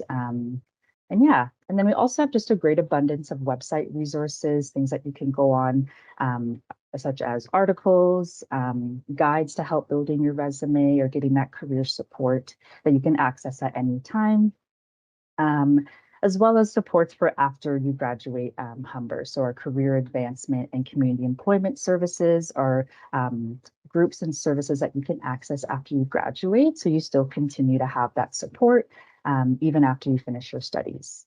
All of our supports are found on our website. So you can visit careers.humber.ca, or you can scan the QR code and you can find all of our resources, events and workshops and everything online. That's it for Humber. Thank you so much. Thank you, Shanice. It's a great assembly of some in-person as well as some online resources that Humber offers our learners. So thank you very much. Please stick around for some potential questions in a few moments. We'll move to the next slide, please. Actually, at this point, we'll introduce our colleagues from Seneca. We have Maria with us and potentially another guest to join. Maria, the floor is yours for the next 5 minutes. Thank you so much, Jeff. Good morning, everyone. Thank you for sharing your time with us today. My name is Maria, and I am a career strategist at Seneca Works. Seneca Works supports students with career planning the moment you arrive at Seneca and up to 2 years after you graduate. So we have a number of supports and services, and I won't be able to enumerate them all today. So I encourage Seneca students here and alumni to please connect with us to learn more. I will mention those that are new, currently happening, and those you might not know about. So we have divided them into 4 groups. The first one is career planning and job search resources. We have a variety of guides online and in person that we offer students. Then there is one that I find a lot of students don't know of. It's called an in-stage virtual reality platform to practice job interviews. You can access the platform anytime, anywhere with your Seneca credentials. So if you don't have time to book mock interviews in the day and you are looking to practice at night, then this is a good way for you to practice job interviews. After each session, InStage will generate a detailed progress report that shows rate of speech, filler words that you used, volume, and much, much more. The second category is about workshops and events calendar. Aside from the usual suspects, workshops on resume and cover letter writing, interview skills, network skills, we got them. We also offer topics on emotional intelligence, working in Canada, working remotely, and Guide to the Employment Standards Act, to name some. Please go to our events calendar to check and register for events, and also follow us on Instagram, Twitter, Facebook, and LinkedIn to get the latest happenings on Seneca Works. The third group is about careers and job posting. We do have a career fair today, so please, please, please, after this session, Newnham Campus Building D from 1 to 4 p.m., please show our support to our employers so they keep coming back and hire Seneca students. And tomorrow at Seneca York, outside the Computing Commons at the hallway, also from 1 to 4 p.m. There are also program-specific events aside from the career fairs that we host. This coming November, we will have a sustainability career fair, so please watch out for that. I also would like to mention that our Career Threads boutique is now open at the Newnham campus. Students can access clean, gently used business clothing for free for career fairs, interviews, and other professional opportunities.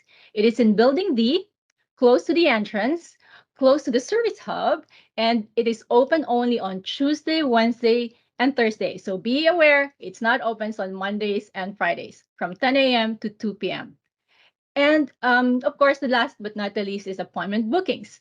Meet with your career strategists to get support in any stage of planning your career and the job search process. But also, did you know that we have our in-person resume critiques from Monday through Fridays at the Service Hub from 10 a.m. to 3 p.m. You can book an appointment or simply drop in any of the 4 campuses.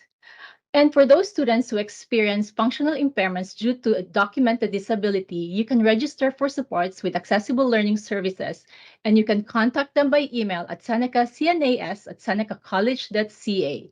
And since we are on the subject of transitioning to work, if you require accommodations in extended learning environments such as clinical, field placement, co-ops, and internships, our Accessible Learning Services will work alongside students to develop accommodation plans to support access and participation. Thank you so much for your support today. Feel free to provide us with your feedback. It will help us build a community where everyone feels valued and supported. To the Seneca students here, please don't forget to attend the in-person career fair. See you later. Thank you very much, Maria. And for the Seneca students and alumni, this is your go-to place. This is some excellent resources, again, face-to-face and online for you. So please do check them out. Thank you very much, Maria. And we'll just advance to the next slide, please. And last but definitely not least, I would like to welcome Lindsay, who is a career advisor for the University of Guelph Humber, to say a few words for Guelph Humber students and alumni. Lindsay, are you here with us today?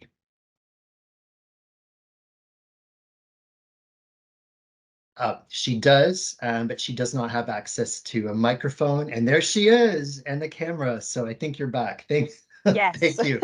All right. Thanks very much. Over to you for the next 5 minutes. Thanks, Jeff. I appreciate it. Hello, everybody, and good morning. Excited to be here with you all and share some information about the University of Guelph Humber Career and Placement Services. So my name is Lindsay, and I am a field placement coordinator at the University of Guelph Humber who works alongside my counterparts, our career services coordinators. So at our university, we offer a variety of services, both to students and alumni. These services include career planning and job search strategies. So if you're trying to figure out where to go once you've graduated, and if you're an alumni, you can come back 5-10 years down the road. We are available to help you and support you with job searching, career planning, identifying your goals, and figuring out those next steps. That may include building a resume and cover letter, preparing for interviews, or looking into further education opportunities. We provide all of these services in one-to-one formats to individually tailor our services to your specific needs and interests. We also provide workshops and larger networking events on campus where we will invite our employment partners to come in and share their opportunities with students. We integrate employment pieces throughout the year, through fall, summer, winter semesters. Students and alumni are more than welcome to join us. You're welcome to connect with us through our website. We have our QR code here where you can scan to book an appointment with your career services coordinator. Each program has a specific contact person. You can also send us an email and we'd be happy to get back to you to share more information. So University of Guelph Humber students and alumni are welcome to reach out to us anytime, and we look forward to working with you on your employment journey. Thank you. Thank you very much, Lindsay. Lindsay is a field placement coordinator at University of Guelph Humber. If you are a Guelph Humber student or alumni, please check out these resources. They're available for you as you move into this next phase of your life. So thank you very much. And thank you previously to Maria and also to Shanice. Can we move to the next slide, please? Okay. So it's 11:30. I would like to open the floor for the next 15 minutes to invite any questions for our students and alumni participating today that you may have for Humber, for the career services and supports at Humber, at Seneca, through Seneca Works, and University of Guelph Humber. Just like before, please use the Q&A function to ask your questions. So we'll just give a moment for that.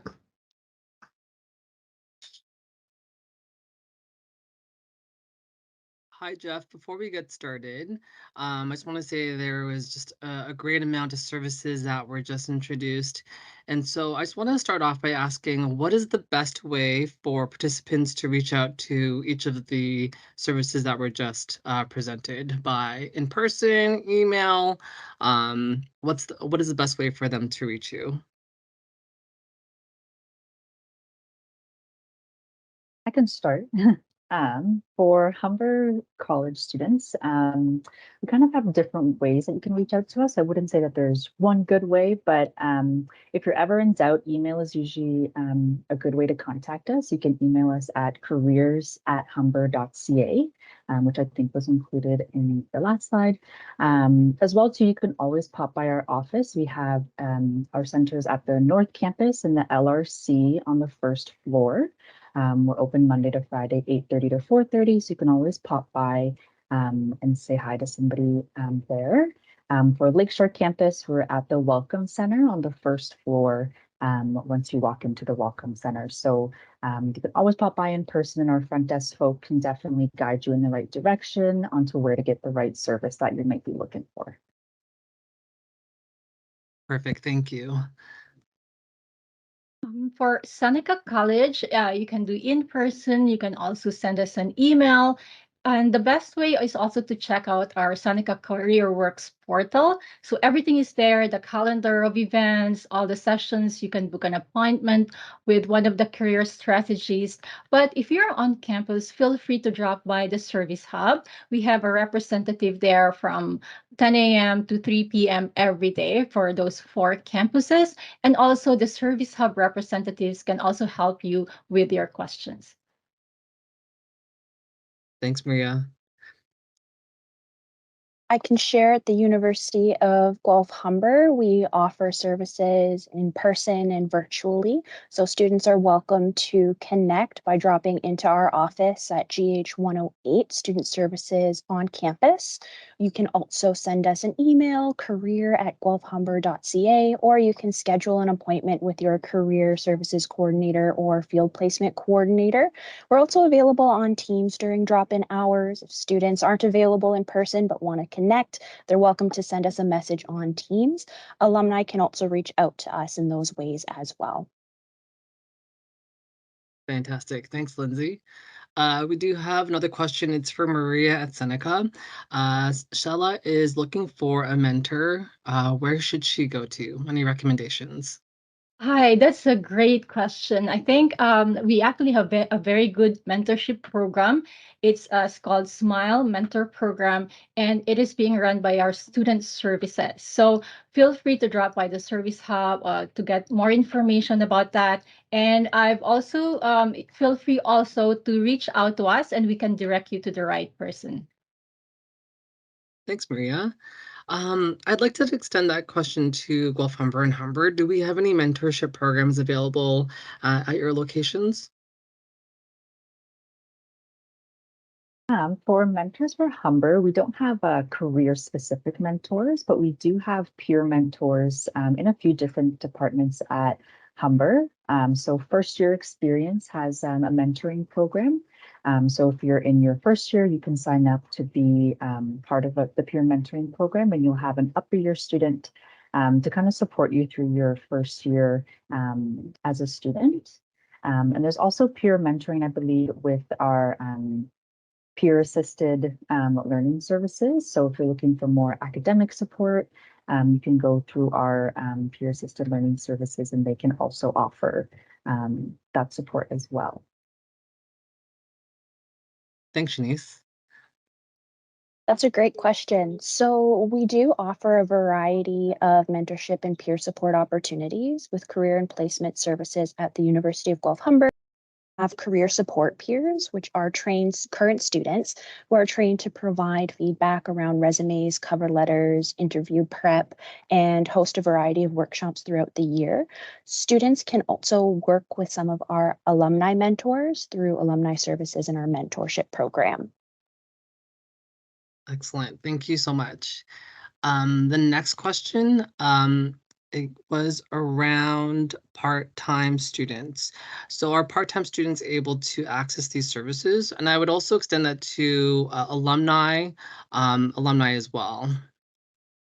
Can we start off with Maria and then go to Shanice and Lindsay? Okay, Keith, I'm so sorry. What was the question again? I'm sorry. So are your services open to part-time students? And I also wanted to include alumni. So are your services open to part-time and alumni students? Yes, definitely. So for those students who graduated 2 years after Seneca, you can still access all of our services. It is also extended to part-time students. So if you're taking, let's say, a part-time diploma program, even micro-credentials or short courses, you can access our services. Thanks, Maria. For Humber College, we do offer support, the same supports for part-time students. For alumni, it is a bit different. So you do have access to career advancement services, which is kind of an extension of the advising and career services. And they offer career coaching, resume and interview support, cover letter support, essentially all the same supports that you might find during your studies. As well as Humber Community Employment Services. They offer as well lots of different supports for alumni and recent grads that you can have access to as an alumni. Fantastic. Thanks, Shanice. Our services are available to part-time students as well as full-time and alumni. So our alumni are welcome to reconnect with us at any point in time. They can schedule an appointment, they can send us emails, and they're welcome to attend our events that we host on campus. We also have our career and placement services portal, GH Works, that students and alumni can access as well, where we post opportunities on a regular basis.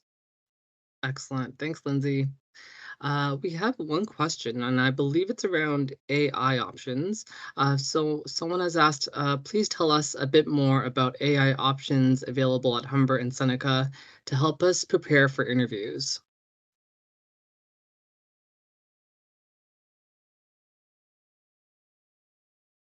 I can go. So for Humber, recently we had the launch of Devant, which is an online career development tool. And it has lots of different AI support for students. One specific really cool support that it has is an AI mock interviewing tool. So this allows you to log into Devant and actually have a virtual interview, and it'll ask you questions and prompt you as if you're in a real life interview. So that's a really cool feature that students have really been enjoying, instead of having to kind of wait for an appointment maybe, or if you have something rushed with an interview, you can access that. In Devant as well, there's also the ability to build your resume from scratch. So if you have never created a resume before, you can log on to Devant and enter that information. It'll build it for you for your first time. So lots of really great tools on there that we really recommend students to take advantage of. Yes, thank you so much for that question. Currently, what we offer right now are sessions about AI. I know that we recently partnered with Google Cloud to pilot an interactive tutor, but it's more for the academic era. It's called the Darwin AR Tutor, and I am not sure if that would be integrated to careers as well. So watch out for that. We will definitely make you aware if any of those come into fruition. Thanks, Maria. Lindsay, do we have any AI tools available at Guelph Humber? Currently, no, but we are actively working on building our partnerships and knowledge around AI to support both our students and alumni. Fantastic. Okay, thank you, Lindsay. And so we don't have any further questions at this moment, but if anyone has any last minute questions, please do type it in the Q&A tool function, and I can ask them on your behalf. There was a, thank you, Keith. A comment from a fellow Humber student, Christy, has put up that at Humber, so this is for Humber students, in the Faculty of Media and Creative Arts, there are industry-specific mentors called industry liaisons that are attached to each program through the Work Integrated Learning department. Interesting tip. Let's check that out.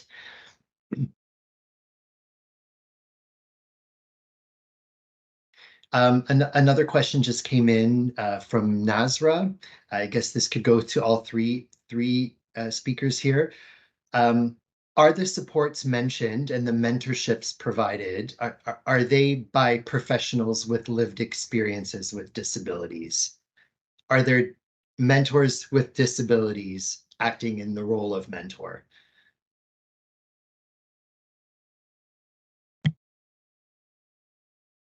So for Humber College, for the first year experience peer mentors, they are upper year students. So I guess it would be a no to the professional experience question, that they aren't professionals who've worked in the industry, as they are upper year students. However, some of the peer mentors may be students with disabilities. So that might be one place that they may be able to support, but that peer mentorship program is open to all students. So there might not be that specific disability support found through that student's peer mentorship experience, but I imagine that there are students who have that experience just from their personal as peer mentorship program.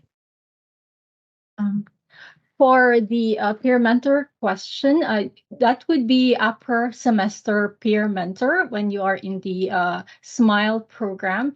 And they can support you with your classes from starting and throughout your first semester. So you can request, there's I think a matching process. You can choose, let's say, if your mentor can like speak the same language, your first language. And also just a heads up, the registration for this will actually open on November 20th. So check the link that I put in the chat and register if you would like to receive a mentor. At the University of Guelph Humber, we really like to focus on providing a tailored experience for each student and alumni. So we encourage both our mentors and mentees to share what they are looking for in that relationship dynamic so that we can ensure we create the correct match that will work for both the student and the mentor themselves. Thank you, everyone. Are there any other questions from the audience related to career supports at Humber, Guelph Humber, or Seneca?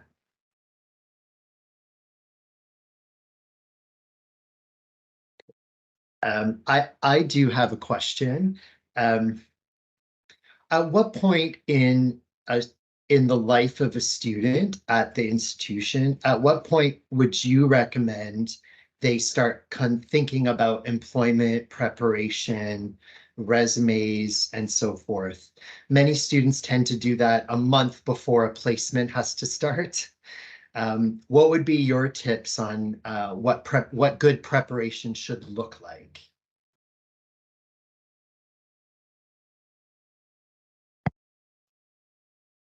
I can start off. So I think for just my personal experience and time with students, I would say the sooner the better. It's never too soon to reach out for supports. These supports through advising career services are accessible at any time in your Humber journey. So whether it's your first day or if it's maybe the second week or throughout your term, you can definitely reach out to us. Key role, I would say, would be reaching out to your career and student success advisor. So maybe you're not sure where you see yourself in the future. Maybe you're not sure where to start. Maybe you have a resume, but you've never applied for a job. No matter what point you are at in your Humber journey, I would say that, reaching out to an advisor can be good just to chat about these things and to really understand what you have access to.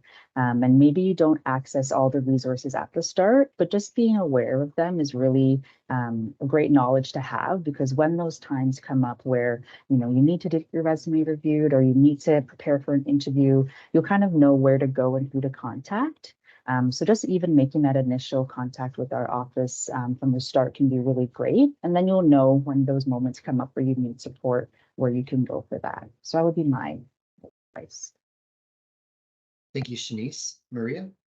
I would say day one, the moment you step on Seneca's floors, you should start coming to us. Even before that, I think you should start thinking about what interests you, because the career planning process is it's an ongoing process. It can change as well. So start checking out our calendars, our events. So even if it's just like your first semester in third, attend these networking events, and you'll never know. I always tell students, network, because you'll never know who you're gonna meet when you go to these networking events.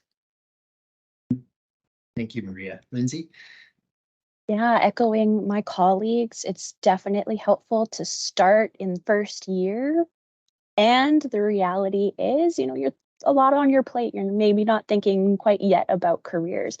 I like to, let students know that our doors are always open and you can come and make connections at any time. Just getting to know what services exist is a really great place to start. And as you go through your journey, whether it be through field placements, part-time work as a student, and launch into your careers, asking yourself some questions, taking time to reflect on what your needs are and where you might need some extra support. Those are conversations you can, reach out to us to start with.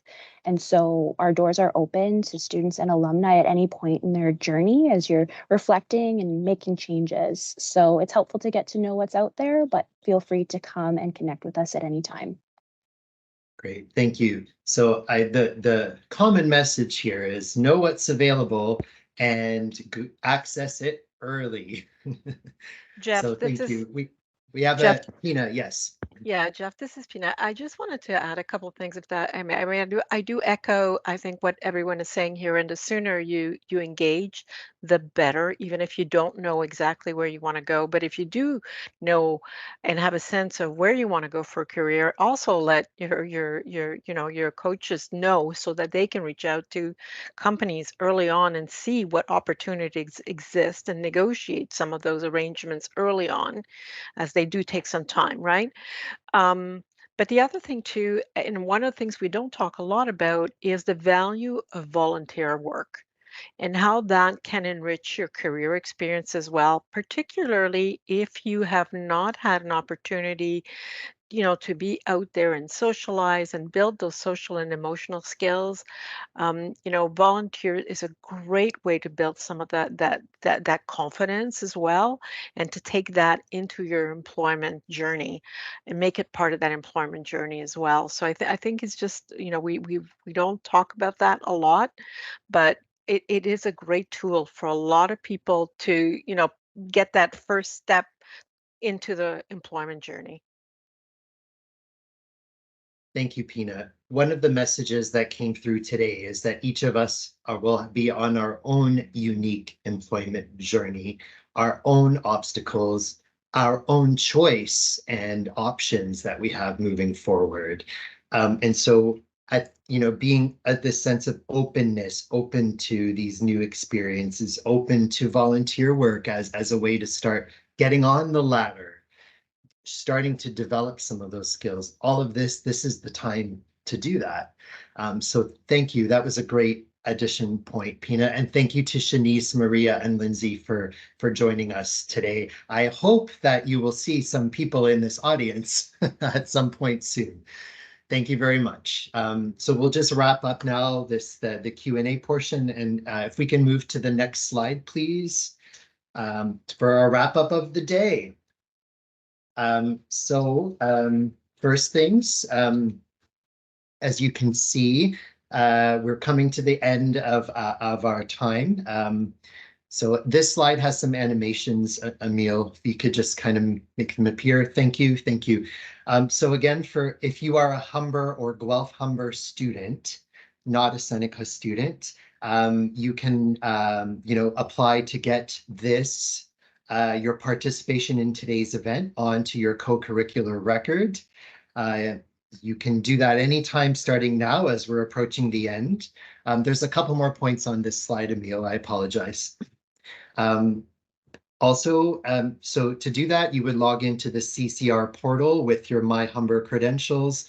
The next point, you would search for the event name, which is Transition to Work, Disability Employment Awareness Symposium. And the final point is the CCR portal. That's the QR code for that. And we'll have this pop up on the chat in a moment. So please take some time today. If you participated for the whole event, you can get this added and validated as part of your co-curricular record. Next slide, please. Also, please, before you go, take a moment to provide us some feedback, your feedback about today's symposium and ideas for future events. This is a living committee. We want to expand, we want to address, we want to support. So to make these points appear, you can click on the link in the Teams chat. There's a couple more animations here, Emil. You can also check your emails, which we'll be sending out later, or you can scan this QR code to access the survey. It should take about five minutes in total. And next slide. Okay, so you heard about this a little bit earlier today. The Transition to Work Committee, we are trying to have year-long programming. We ran an event back in May. We're running this event in honor of National Disability Employment Awareness Month. And some other events coming up are Meet Your Advisors. You'll have a chance, if you are a Humber student or University of Guelph Humber, you are invited to the Meet Your Advisor events. So the first one is, if you're a Lakeshore student, October 19th. Emil, if we can just have the rest of the points pop up here. Thank you. So October 19th at Lakeshore campus, this will run over the lunch hour, 12 to 1:30. If you are a Lakeshore Humber student, please consider coming to this event. You can meet career advisors such as Shanice and others. For North Campus students, it's October 30th, and that would be from 12 noon till 1:30. Same thing. You can sign up for both of these events right now. What are you waiting for? There's the website and there is the QR code. And also because of the honoring of National Disability Employment Awareness Month, buildings across the country, like Toronto's very famous CN Tower and other structures like the Big Fiddle in Cape Breton, they are going to be lit up purple and blue in honor of Disability Employment Awareness Month. And we wanted to let you know that Humber College, we are also working on a lengthy and last-minute submission to light up the Welcome Center in honor of National Disability Employment Awareness Month. So if you are around on the 19th and you are around in the evenings, please look at our building and you'll see this. This is the start of it's another step in the ongoing movement for equity in employment prospects and outcomes. So thank you very much, everybody. Okay, so our next slide. So now it is time for our grand prize draw. I am going to turn this over to my colleague Keisha to make these announcements. And Keisha, when you give Emil the signal, that little video will play. Okay, great. Thanks, Jeff. Thank you. So before I announce the prize winner, I just wanted to quickly thank Jeff, as always, with the support of Dania leading us today, keeping us on track, keeping us on time for today's online event. Thank you both. Thank you. Right, Emil, it's almost about that time. Without further ado, Emil.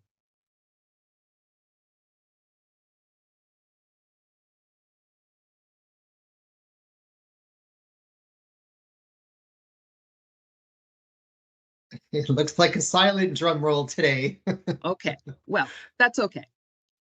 I'll do the drum roll. Of $500 everything gift card is Shayna Perrin Cumberbatch. Shayna Perrin Cumberbatch. You will receive an email today from our committee, one of our committee members. Thank you. All right, thank you. Thank you very much. We can, Emil, if you can just play the next animation on this slide. There we go. Hopefully that's you, the winner. Thank you very much. What we have here is Mr. Bean doing a dance as part of an animated video on the screen. So thank you very much. Congratulations. And thank you people for joining us. Our final slide, please.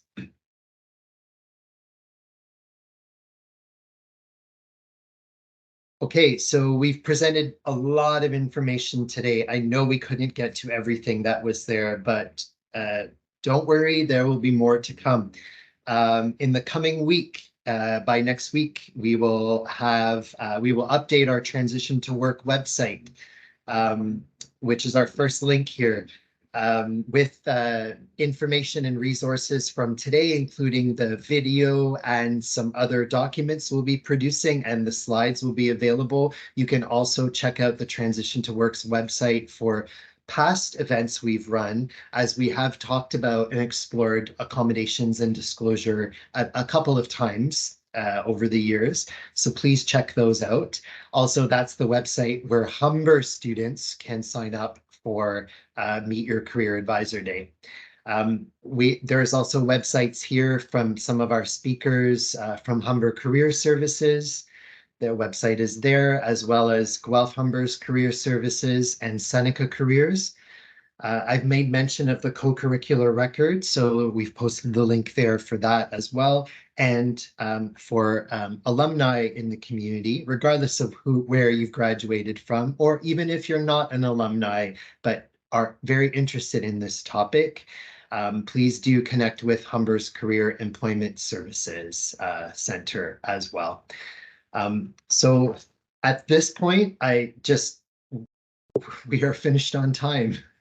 This is great. I wanted to thank all of our panelists from earlier in the morning, our industry panelists, and Pina in particular, for your very powerful and hopeful story that and hope, not just hopeful for our outcomes, but hope for the changes that are currently underway. There is a lot of work being done on inclusion and accessibility in all spaces, including Humber. Pina, it's a call to action that, if our programs at the post-secondary level can be made more inclusive and accessible, students with disabilities get confidence. Students without disabilities start to see that inclusion is possible, it's realistic, and it works. And with this new mindset, with this new confidence, you enter the workplace kind of expecting the same things and also knowing how to ask for these sort of supports. So what we do in our own institutions have bigger positive ripple effects outside. And that's a really, really important point. That's a call for us as institutions to do even more than what we're doing now. And we do have a long way to go, and we acknowledge that. So thank you for pointing that out. Thank you also to Emil, who has once again come to save the day with our animations, with our microphones, with the chats, with the display of the PowerPoint slides. Thank you. Please stay with us for future programming, Emil. And lastly, and not leastly, all of the Transition to Work Committee. It is a group effort. There are 10 of us. I am just one face, as is Danya. We are many people, and we work together to produce programming and events like this. If you want to see more such topics, or if you want to see other kinds of topics, please list that in the feedback survey. We will use this to help shape our future events in October, with another one coming up in March. So thank you, everybody. And for the students in the room, best of luck with the rest of your semester. Please come and speak with all of the people you've met today. Please connect with us, and we go from there. All the best. Thank you, everybody, for attending today. Have a good rest of your afternoon. Thank you. Thank you. Bye, everyone.